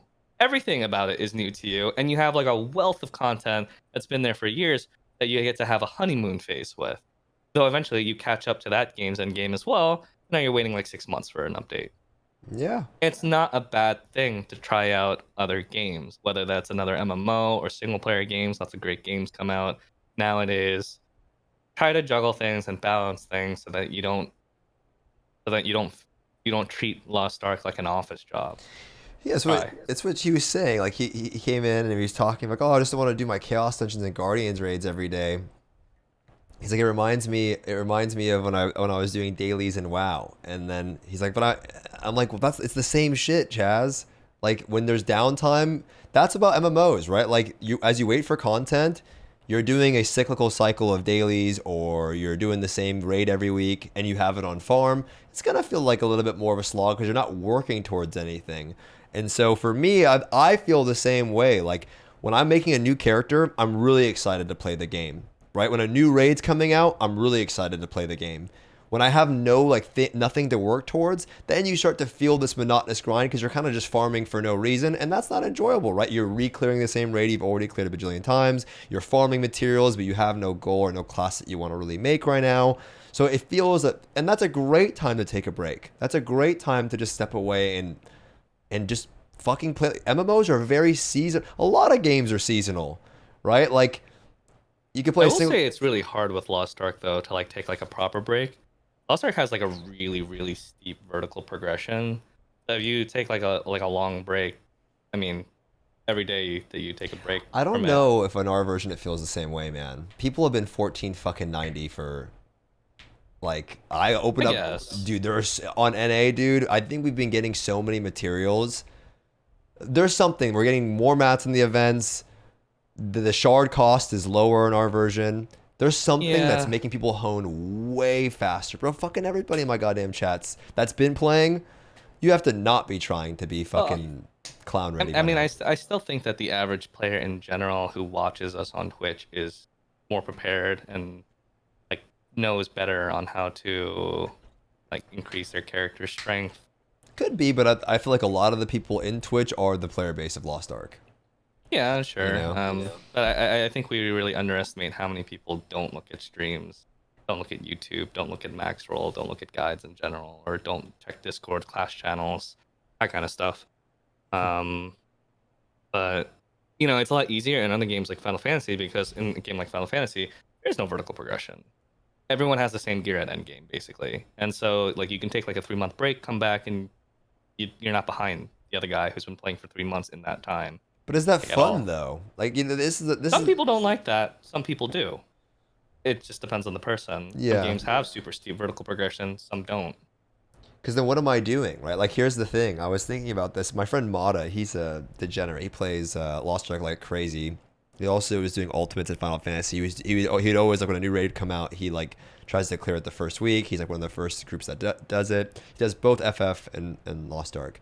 And he was telling me that once you clear the raid in Final Fantasy, it's over. There's literally nothing to do. Like the downtime in FF feels the worst because there's Yeah, as a nothing raider. to do as a raider. Absolutely. As a raider. I mean, there's other people who like other types of content, but you know, these games they have to curate content for different types of people. Sure. Yeah. Sure. What do you do if you're? I'm just curious, just as a side topic. Someone said if you're a raider, yes. So what do you do in Final Fantasy if you're not a raider? Burp. What if you don't want to go dance with a bunch of 30-year-old dudes at a nightclub, in game, of course? Pretend. Yeah, I don't know. I don't know. I'm just curious. Like, what if you don't want to? You know, I don't know. Anyway, that's really funny. Just a joke, by the way. Like, please don't get insulted. I'm not trying to. We're just having fun. Okay.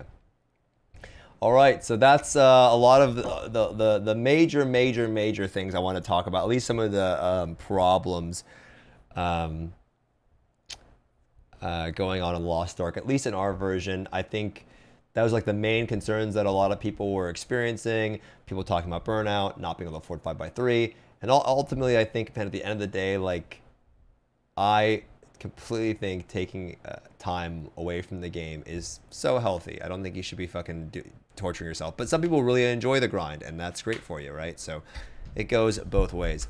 I wanted to talk about a few other things. There is one more problem that I want to touch on, then I have some fun topics, and then we can kind of wrap it up. It's not been too long. Having two people is, oh, we've been live for 2 hours already. No, an hour. We're good. So I want to talk about South America. Okay, I actually feel like nobody talks about it, and I want to, you know what I mean? I want to do it for the guys down there because I feel like they get totally like shit on, number one, by the community, which is fucking troll, because I actually did a poll in my chat. Now this is just, you know, it's like a little pool of players, but I had a good amount of people in my chat at the time when I was doing this poll, and I did a poll about which region you were located in. NA East had the most. Now, this could just be the time zone. I actually believe EU is probably more populated than NA, but maybe not. NA East was number one. Then it was EUC. Then it was actually NA West in my chat. And I think I might have a larger North American audience, but I got a lot of EU boys in here. Then it was South America. And then it was EU West. So South America actually has more players than EU West. And their pricing of blue crystals is absolutely insane. There's a good reason for this, though. I think I know what it is. Well, Go for it. I wouldn't say it's necessarily a good reason, but I talked about it. I talked about it a little bit, and I mean absolutely no disrespect to anyone who's playing from South America. I don't think Lost Ark was designed the way it was with South America in mind. And by South America, I mean any region where the pricing structure is set the way that it is. I don't think that it makes sense that in South America they have to pay multiple times more to get the same amount of stuff from the cash shop.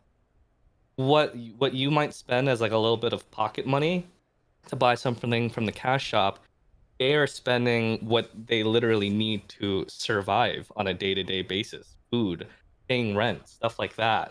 And the reason for this is because of what happened before the game launched.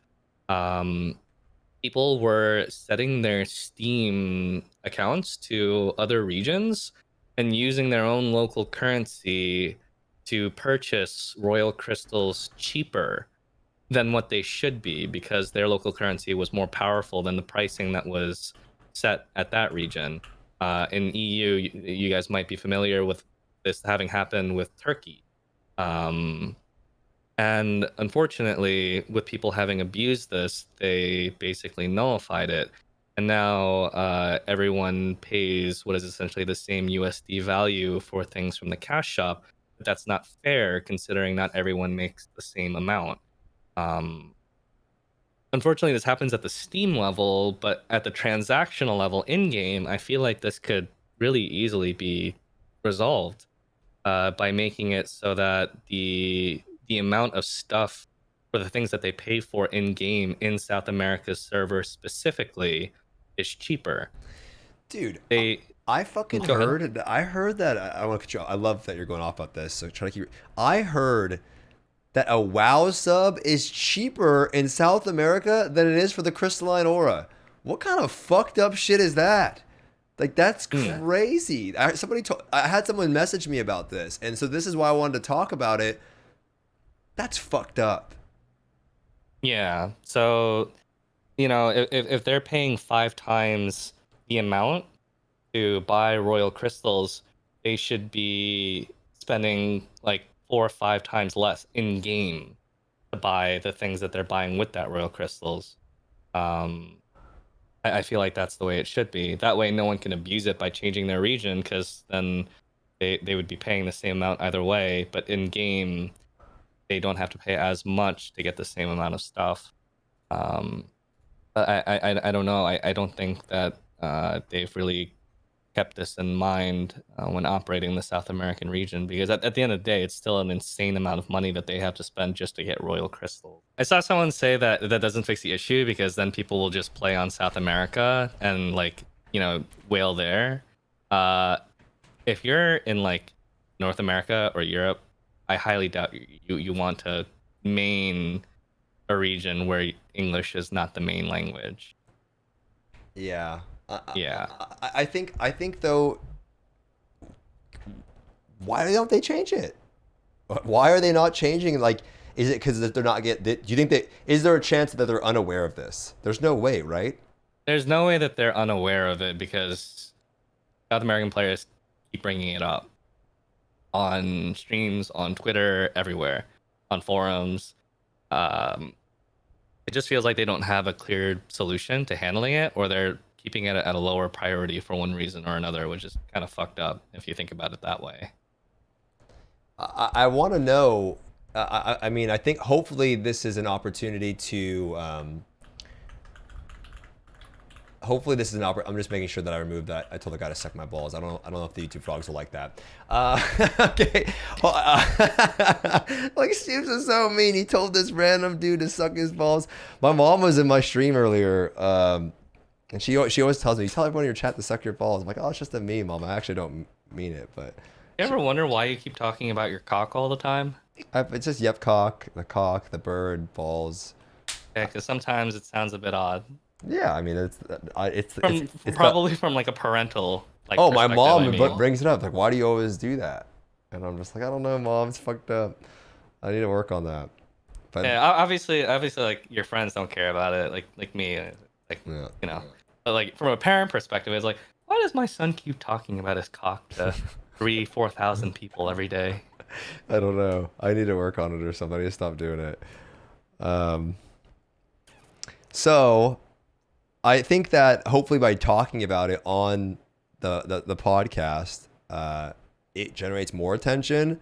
But I really feel like they should do something, right? This is ridiculous. It doesn't make any sense because number one, people aren't able to afford the things in the cash shop, so they're less likely to spend money. So maybe they're not making as much money. I don't really know. It probably also causes people to turn towards more third-party gold sellers because they can't afford different things. And I don't think, hearing this, I just think it's messed up because you might have more players.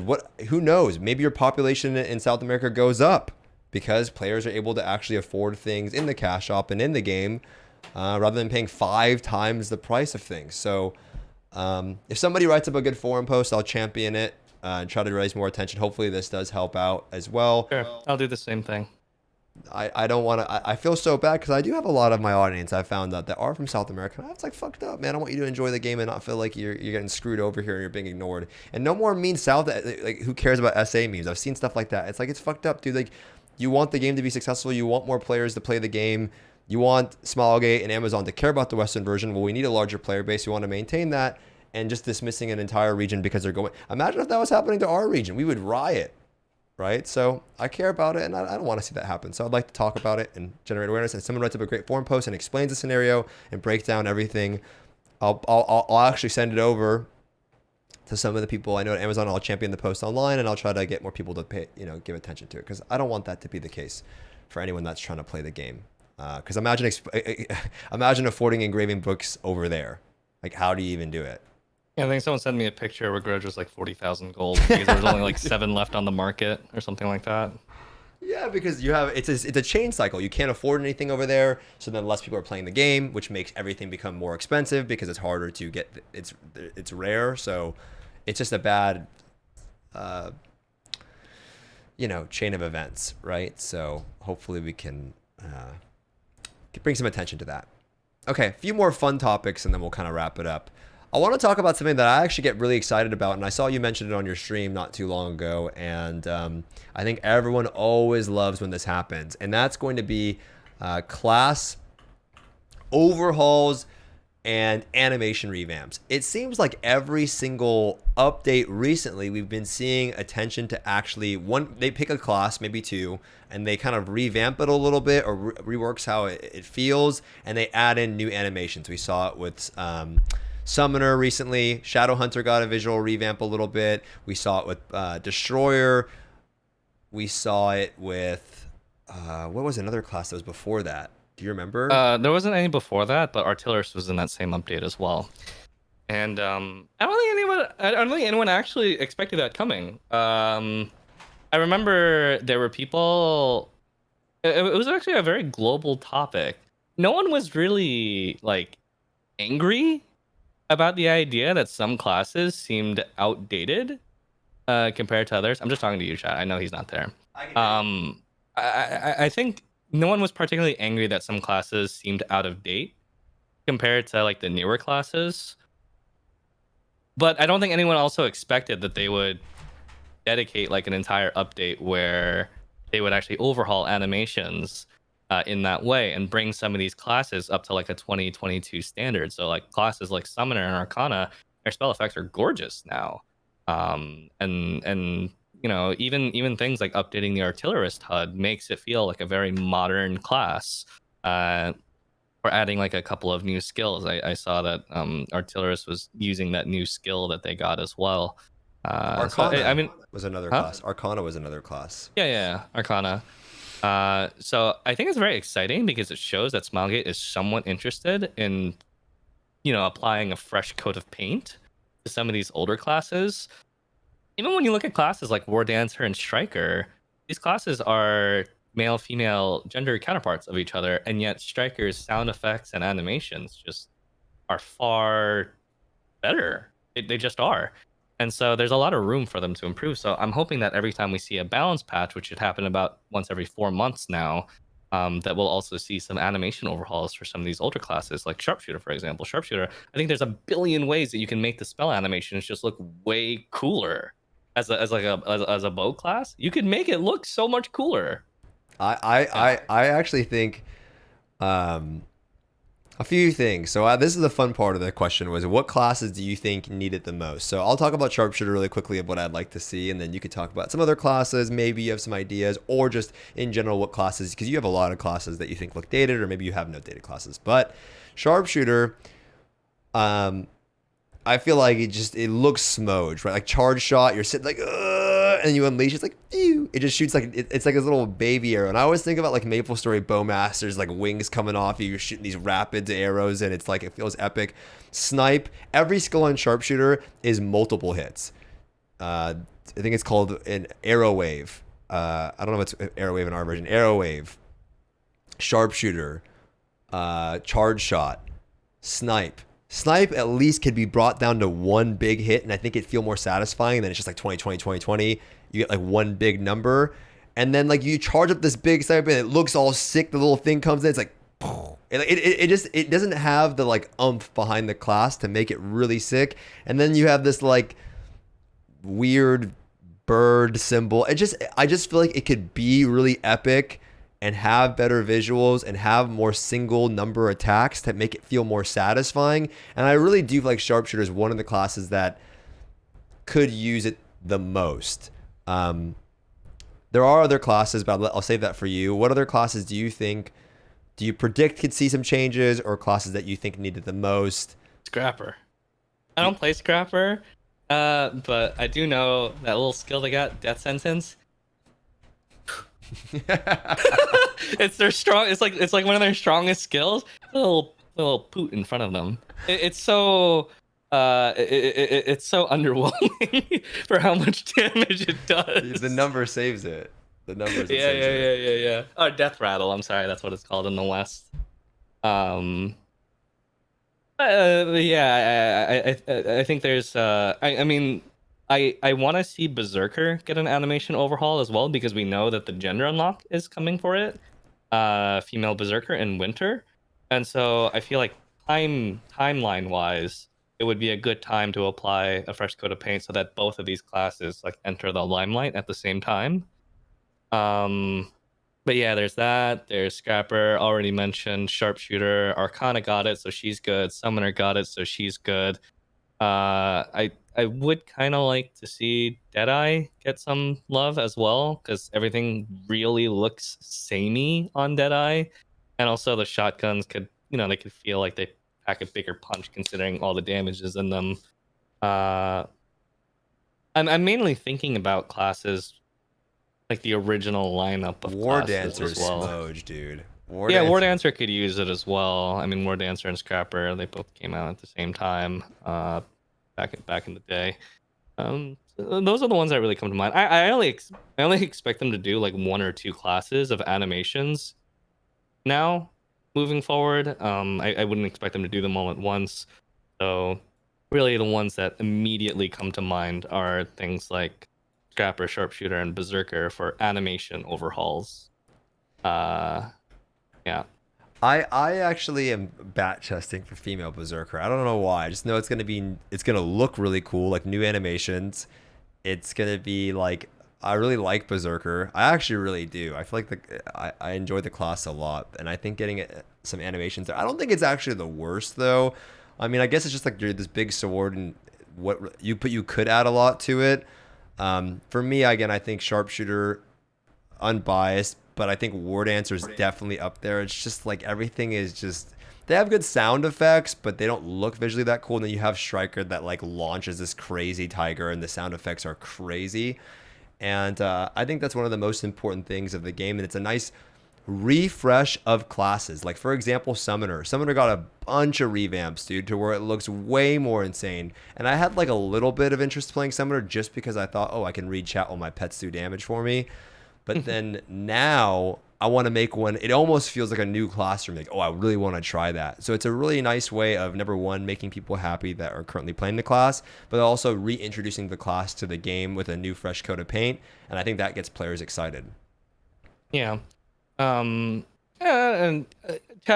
guys can try and use it. Like, I think this part of the game is actually kind of fun, is thinking about what the gender counterparts for each class will be. There are constants that are always the same between every gender counterpart. So at the moment, there's two gender unlock classes.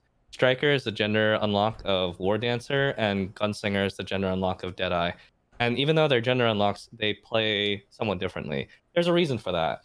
I think in the West, you might be familiar with like the idea that a class, you play it male or female, it's the same thing. It's just like an identity thing, right? But they're the same thing. In Korea, it's very different. In Korea, games like Dungeons and Fighter, specifically Dungeons and Fighter, popularized the concept that the gender unlock plays differently than the original gender version of the class. And games like BDO and Lost Ark piggybacked off of this idea.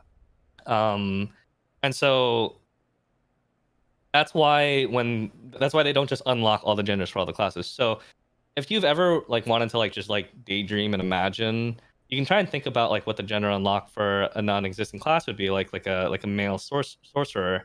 Like the name is different, first of all, so it would have a different name. 6 skills are different, and that usually includes the iconic skill. So something like a sorceress's Doomsday would be removed for a new skill. It's always 6. The class engravings are similar to the originals, but they're different. So, for example, Pistolier is to what TTH is on Gunslinger. They're similar but slightly tweaked to be different. And the specialization scaling is usually different, and the ultimate skills are usually completely different as well. So if you ever want to just like daydream and imagine, it's like you just think about like, oh, what is female berserker going to be called? Oh, which skills are they going to replace? Oh, what are the class engravings going to be like if they're similar to Mayhem but not exactly Mayhem? Yeah. So it's fun food for thought. Yeah, I feel like a lot of people always talk about like, oh, it's weird that they're gender locked classes, but I've learned to like get excited about them because I don't think I would be actually as excited to play female berserker if it was literally just berserker but female. Right? I like that it's a bit different, and it makes me like want to try it because I know it's going to be like a berserker, but it's going to be different, and it makes me more excited about the class. I wanted to touch on a few things and add on to this topic. Number one, I just want to say out the gate, it is so fun listening to you talk about the game. I have to be honest. Like, I'm not just in this to butter you up because you really know so much about the game, like the minute details about like class releases. I remember someone in your stream was like, why don't they release such and such? And you're like, well, you don't understand the class release schedule of Lost Ark. I think you're just like fucking with the person, but yeah. It's fun because you know so much about the game and you clearly love the game. And I always have such a good time hearing you talk. It's like, so doing a podcast with you is so fucking easy because like it's gotten really cozy in like the Lost Ark community because like obviously as streamers we're fully aware our viewership has gone down since the launch. We all knew this was gonna happen. Yeah. But like the viewership that went away are like the people that like came in, asked one question, and then like left anyways. So that what remains is like this like really cozy community of like people that like talking about the game very much. And I've been actually really like a lot happier since I don't have to talk as much or answer as many questions as I used to. See, you probably get really excited about that. You know what I mean? Like, because you probably got the most amount of like, hey Saint, what do you think about these gems? Or hey Saint, what's the best way to? Or hey Saint, you know? I wrote like an FAQ and no one actually looked at it. They just ask in chat. Sometimes I put the answer in the title. They ask it anyways. Dude, you literally have a policy where you don't answer donation questions. Yeah, because I didn't want to encourage that. I thought that was bad practice. And I also made it a new policy that I don't talk about classes that I don't play either. I always do that. There's always someone better to ask for that kind of stuff. I always just would say I don't like making videos on things I don't know. Because that's always like, I don't even feel comfortable making guides in the classes I play. I'm just like, I don't really want to. There's probably someone way better out there that can make a better guide, and I don't want to like be responsible for someone fucking up their shit. You know, I don't want that. Yeah, I don't want that blood on my hands. ATK's got it for me. He's gonna interview some fucking dude, and then you know, I don't. I'd rather just not. You know what though? So with your knowledge. You know, I remember you saying, so I don't know if people know this, but like Saint has been right about the gender unlocks. I remember you predicted female berserker beforehand because you saw this poster, and then can you talk about that poster real quick, and then talk about what you think, It's fucking 89 degrees in my room right now, chat. I'm sweating. Can you talk about You don't the... have the game open. How is it that bad in your room? I don't know, dude. I think it's the lights, and then it's getting warmer outside. Can you talk about the poster and Yeah, it what do wasn't you actually a think? poster. It was a trailer from back in 2017.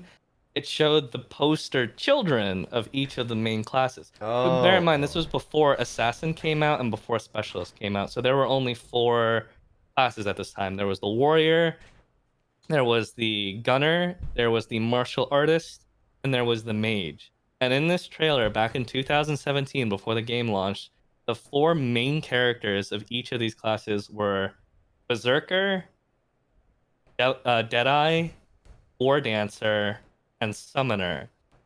And that basically paints the picture of the order of the initial gender unlock classes. The War Dancer got Striker, Deadeye got Gunslinger, Berserker gets the next one, and then I can only presume that after that, Summoner will get Male Summoner afterwards.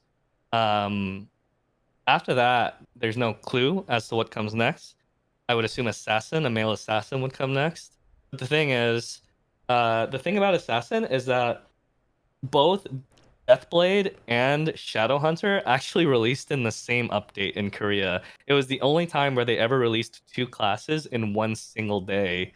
I don't know if they would do Deathblade or if they would do Shadowhunter between the 2 for the gender unlock, and then maybe after that, like a specialist or something like that. But considering they're only doing like 1 gender unlock a year or 1 or 2 at most, it's a bit slow. They're releasing new classes faster than they're doing gender unlocks. do you think since you are the director of the game, by the way, that director meme that I just said one day, I was like, oh, Saints City direct, that shit, It really went far. it went really far. Do you think that we're still in a position, despite the class release schedule, do you think Smilegate will still push out the gender unlocked classes faster now? Or do you think, because at the beginning they were like, oh, they wanted to give us all of them because players in the West don't like gender locked stuff, right?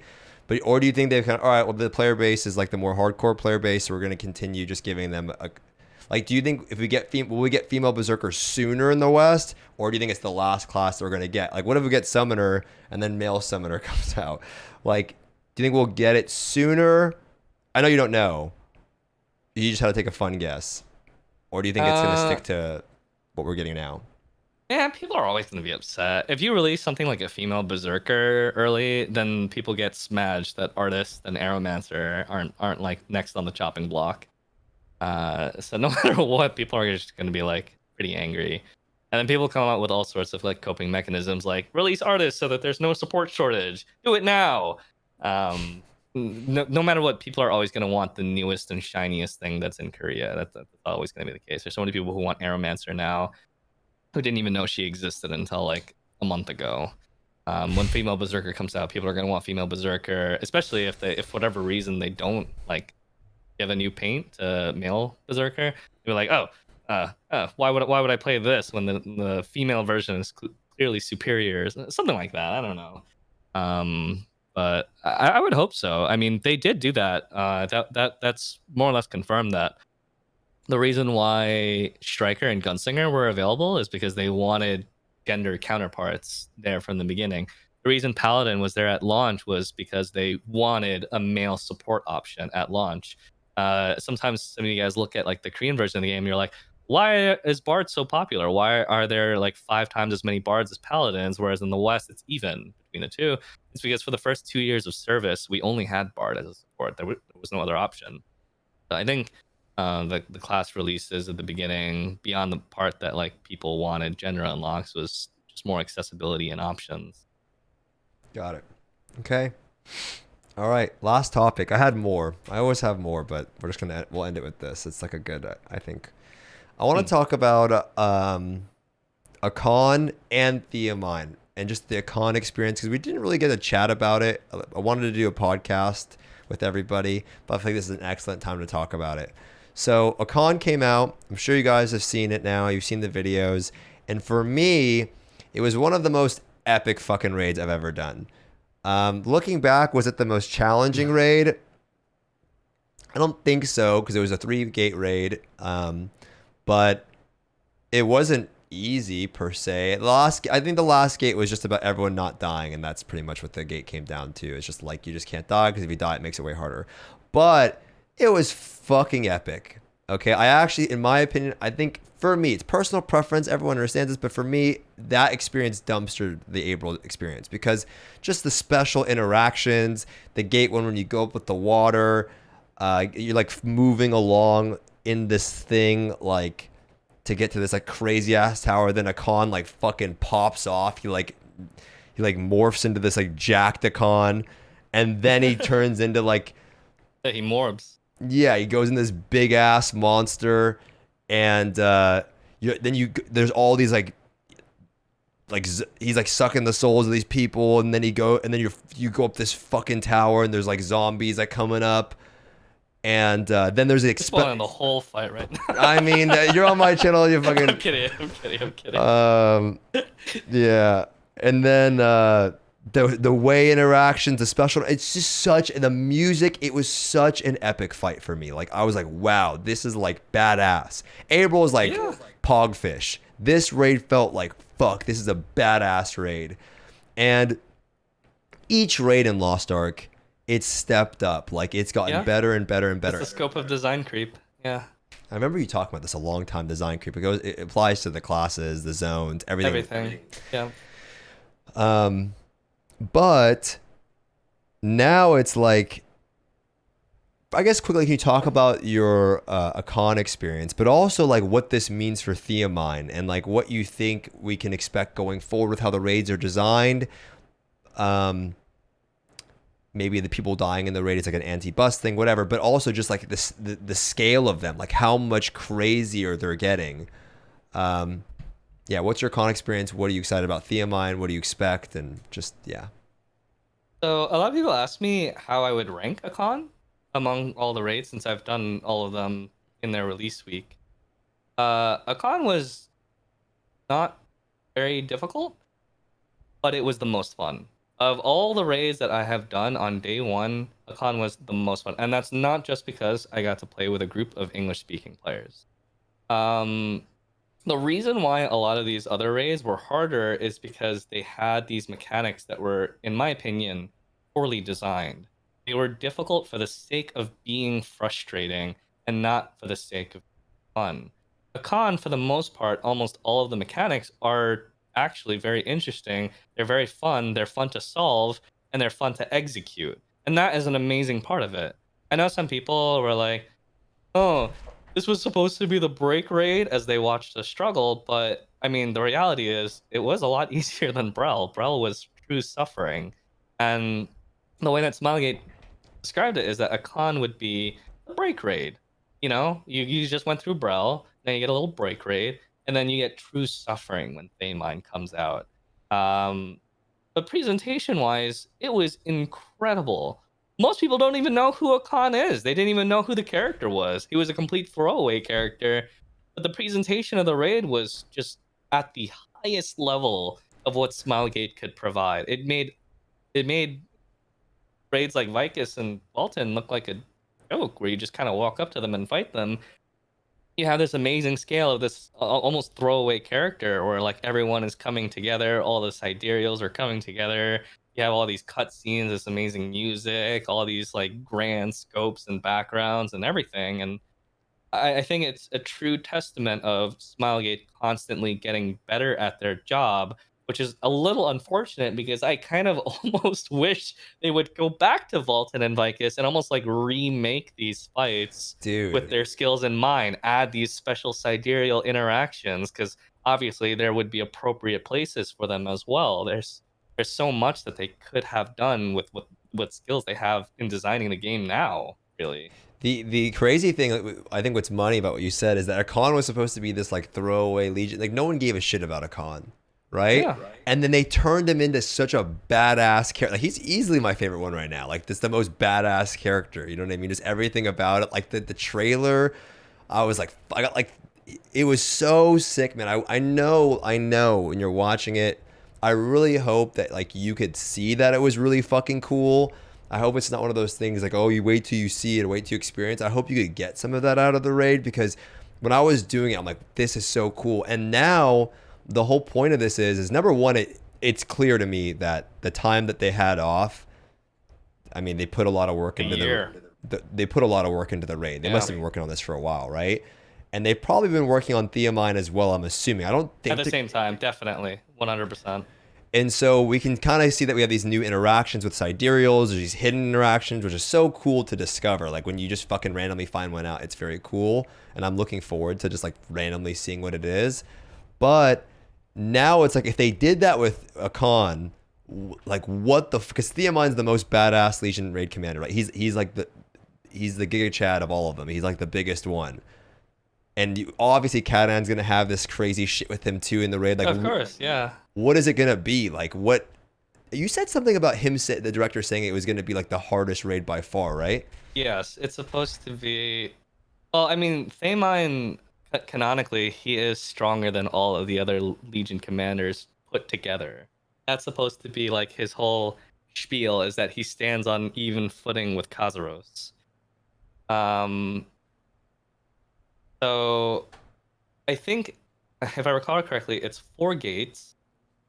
And obviously Kadan is going to be there.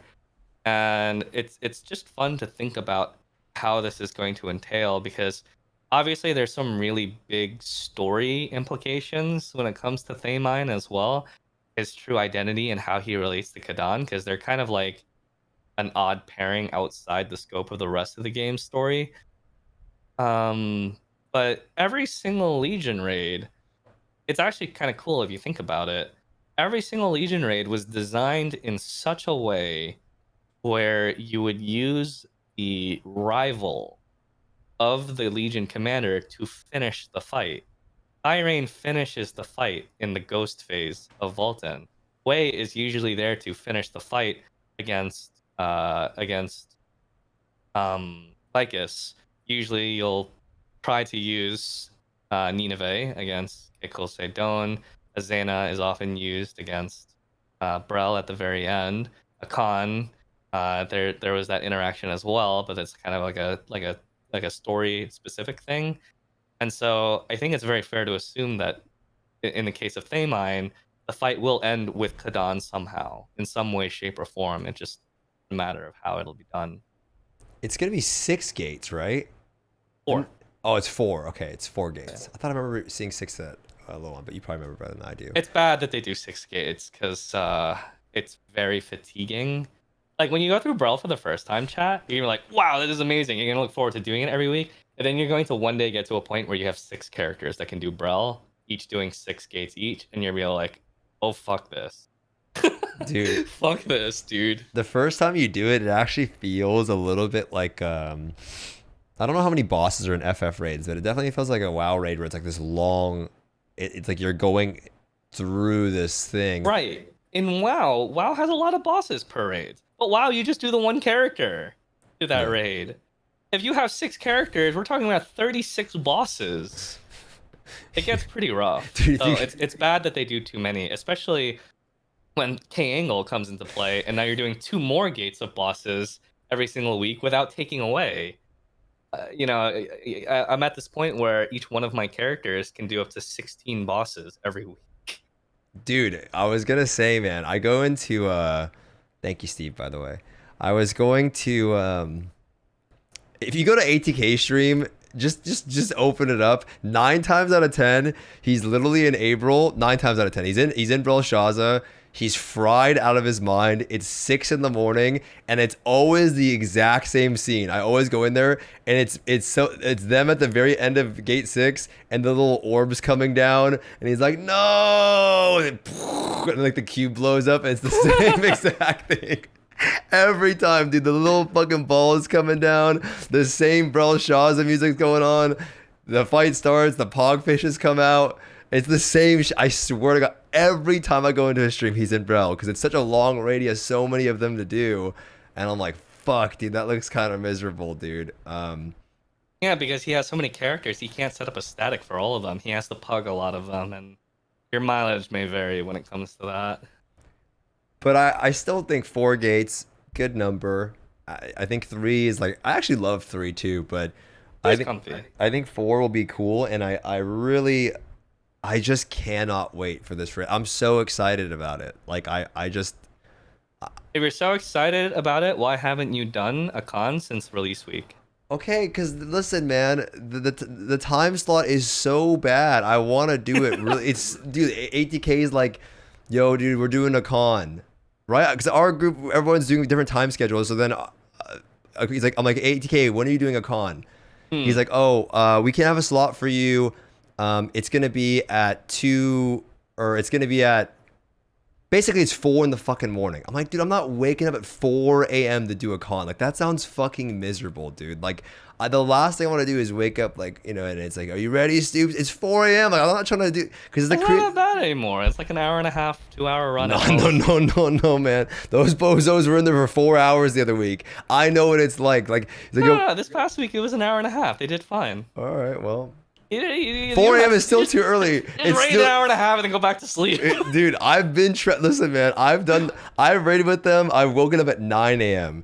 and it's always the Pepe W. Like I want to do it. I would love to do it, but it's always the Pepe W. We're trapped. They're fried. It's late. We keep going, and it's just like fuck, dude. This is not how I want to start off my morning. I like to start off my morning with a little cup of coffee, go walk Gia. Go outside. It's how I feel good as a person. If I don't get sunlight in the morning, I'm very emo. And so I have to have a little morning routine. I skip all of that for Pepe W land. I'd rather just do, you know, I could at week 1 hard. I'd like to do normal. I want to try to catch you on one of your normal runs or something like that. I think that's, even if it's... I got 5 characters. I got to run a con every week. So, like, you can come through anytime. Yeah, because your schedule, even if it's later, like if it starts at 10, 11 p.m. my time, that's way better than me. I'd rather stay up a little bit than wake up at 4 a.m. to get to my computer desk and say, Pog, like, let's fucking do it. We're doing a con at 4 in the morning. It's like I'm waking up for fucking an airport, like an airplane fucking flight. So yeah, I mean, normal's chill too. I mean, normal, you still get 22 instead of 44 of the fragments. I'll finish my set before a con, you know? Yeah. So. Or you do hard normal. That's also an option as well. And that's like, I think like 36 fragments. Yeah. It's really good. I love doing a con, but the only thing is that I haven't done gate 1, gate 2. I'm never gonna forget the fucking gate 2 though. Gate 2, I've got that shit down. Gate 1, I actually 180 into a baby. Yeah, dude. You know, since week 1, I've never gotten caught by the lantern once. Damn. That has been burned into my memory now. Also, we learned other tricks along the way too. There were some like other tells. Are there? Yeah, like every 3rd rotation, he always goes back to his original position. So you always know how far he's going to turn on the 3rd turn, stuff like that. The 180 into a baby. That shit was so much fun, man. I had such a good time. That was like by far the best raiding experience I've had in Lost Ark. I actually really like the Hell Clown experience me and you've been doing a little bit. And yeah, you got to experience a bit of phase 2 as well. Yeah. You have to go back to that, actually. I was getting shit on, dude. When we went to gate 2, you're like, okay, that was the easy gate of Hell Clown.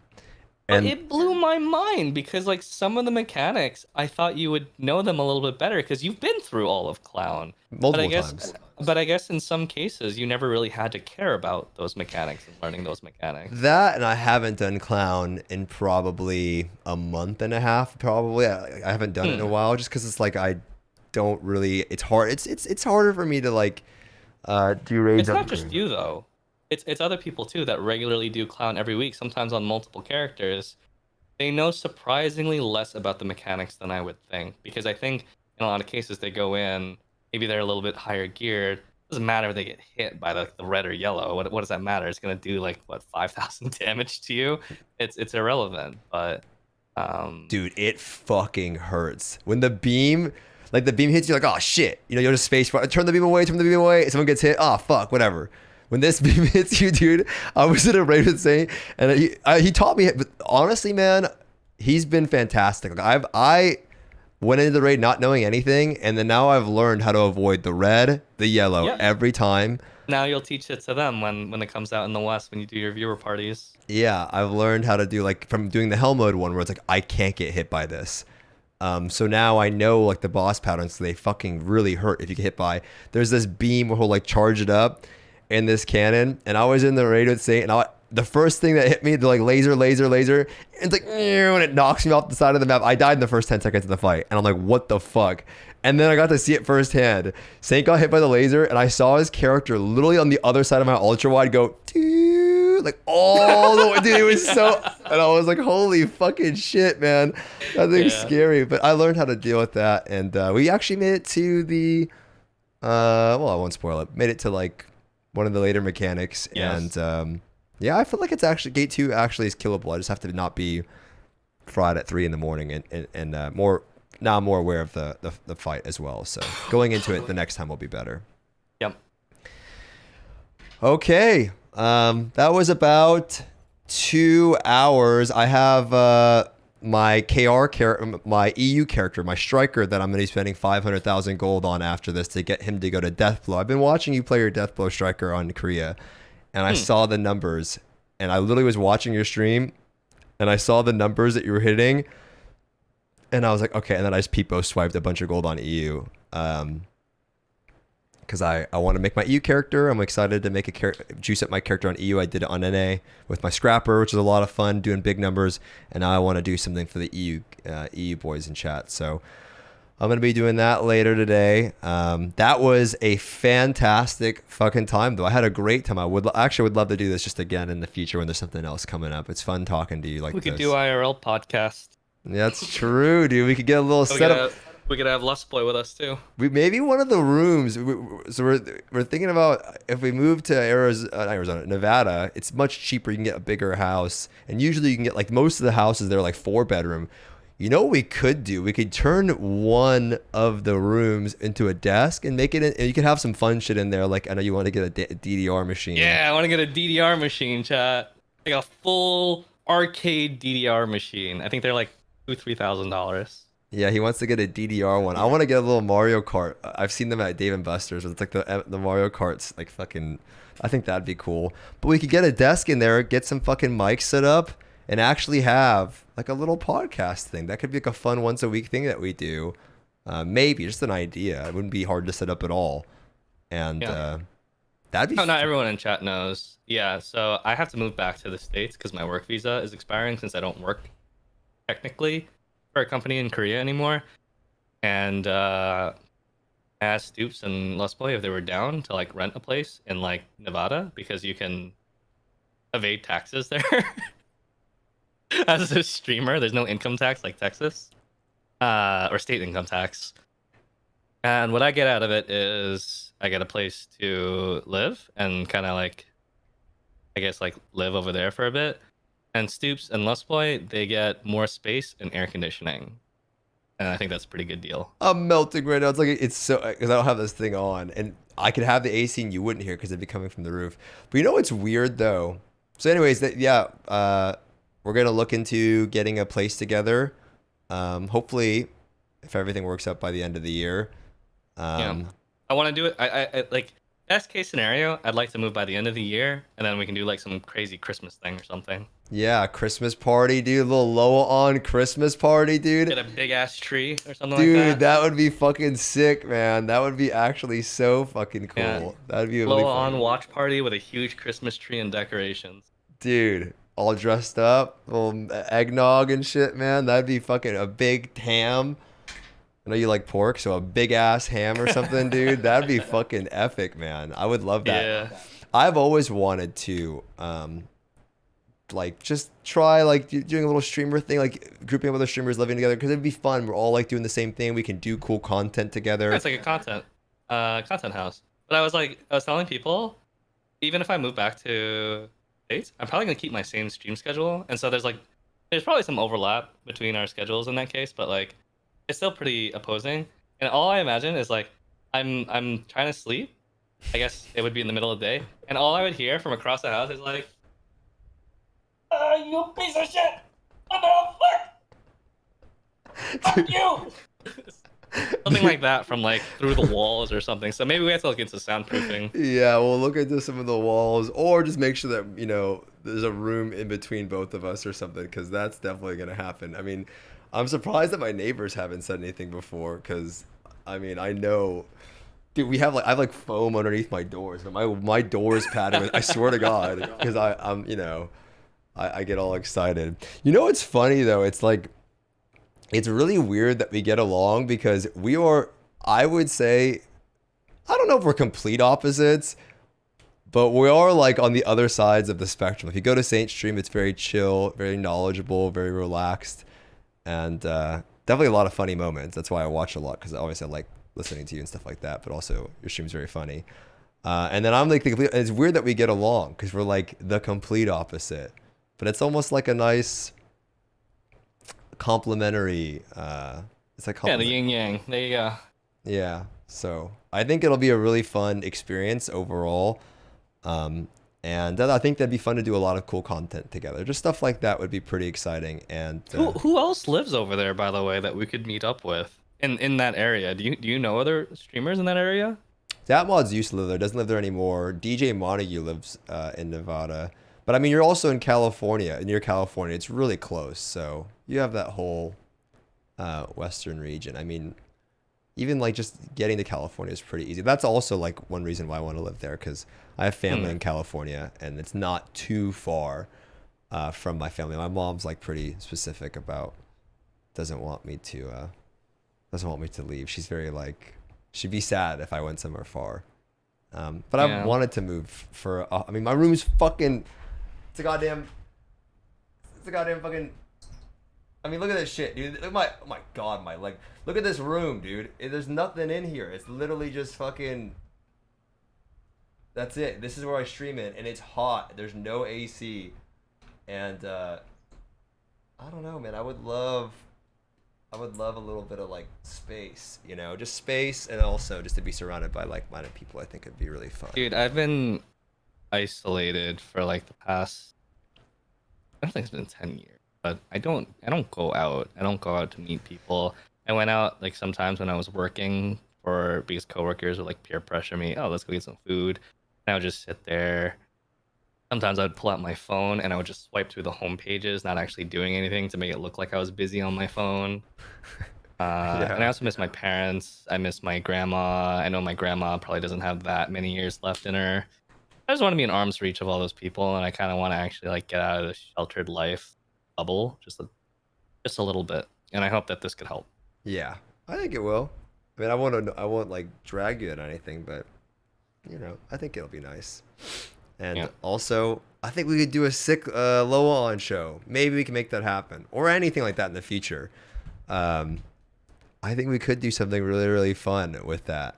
I think that Christmas party would be a cool idea. So we have to start looking into that like nowish though, because it's already September. Yeah. September. Before we know it, it's going to be Halloween, and then we're all going to be doing Halloween festivities, and then it'll be Thanksgiving, and then right after Thanksgiving, it's already time for like Christmas decorations and Christmas music right after Thanksgiving.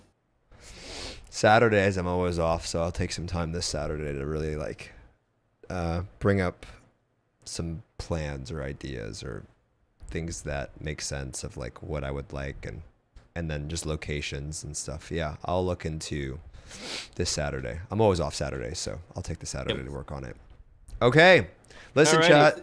I want you guys to give Saint a huge round of applause, because not only did he offer amazing insight on a lot of topics that I had today, but he also was just willing to wake up at 4 in the fucking morning to do this. And he said, just tell me a time, I'll be there. And that's crazy. I mean, he got up just to do this. So if you haven't checked out Saint, you should definitely do so. It's a great place to learn about the game, also just hang out and just hear like funny stories and things like that, especially if you're on the YouTube end. Saint's a great streamer to go check out, and one of my best friends. So I highly recommend his stream. If you haven't checked him out, or on his YouTube, all of his stuff will be linked down below. Ask questions. It's been about 2 hours. I mean, anything else you wanted to say, Saint, or we? No, thank you for having me on the podcast. Thank you for being a good friend, and thank you to the Lost Ark community for staying supportive of us streamers. All of us, we all appreciate it. That's true. You guys are super supportive, allowing me to do things in my life that I wouldn't be able to do. And that's thanks to you guys just watching. Appreciate your time, and we'll see you in the next one. Goodbye, you guys. See you guys around.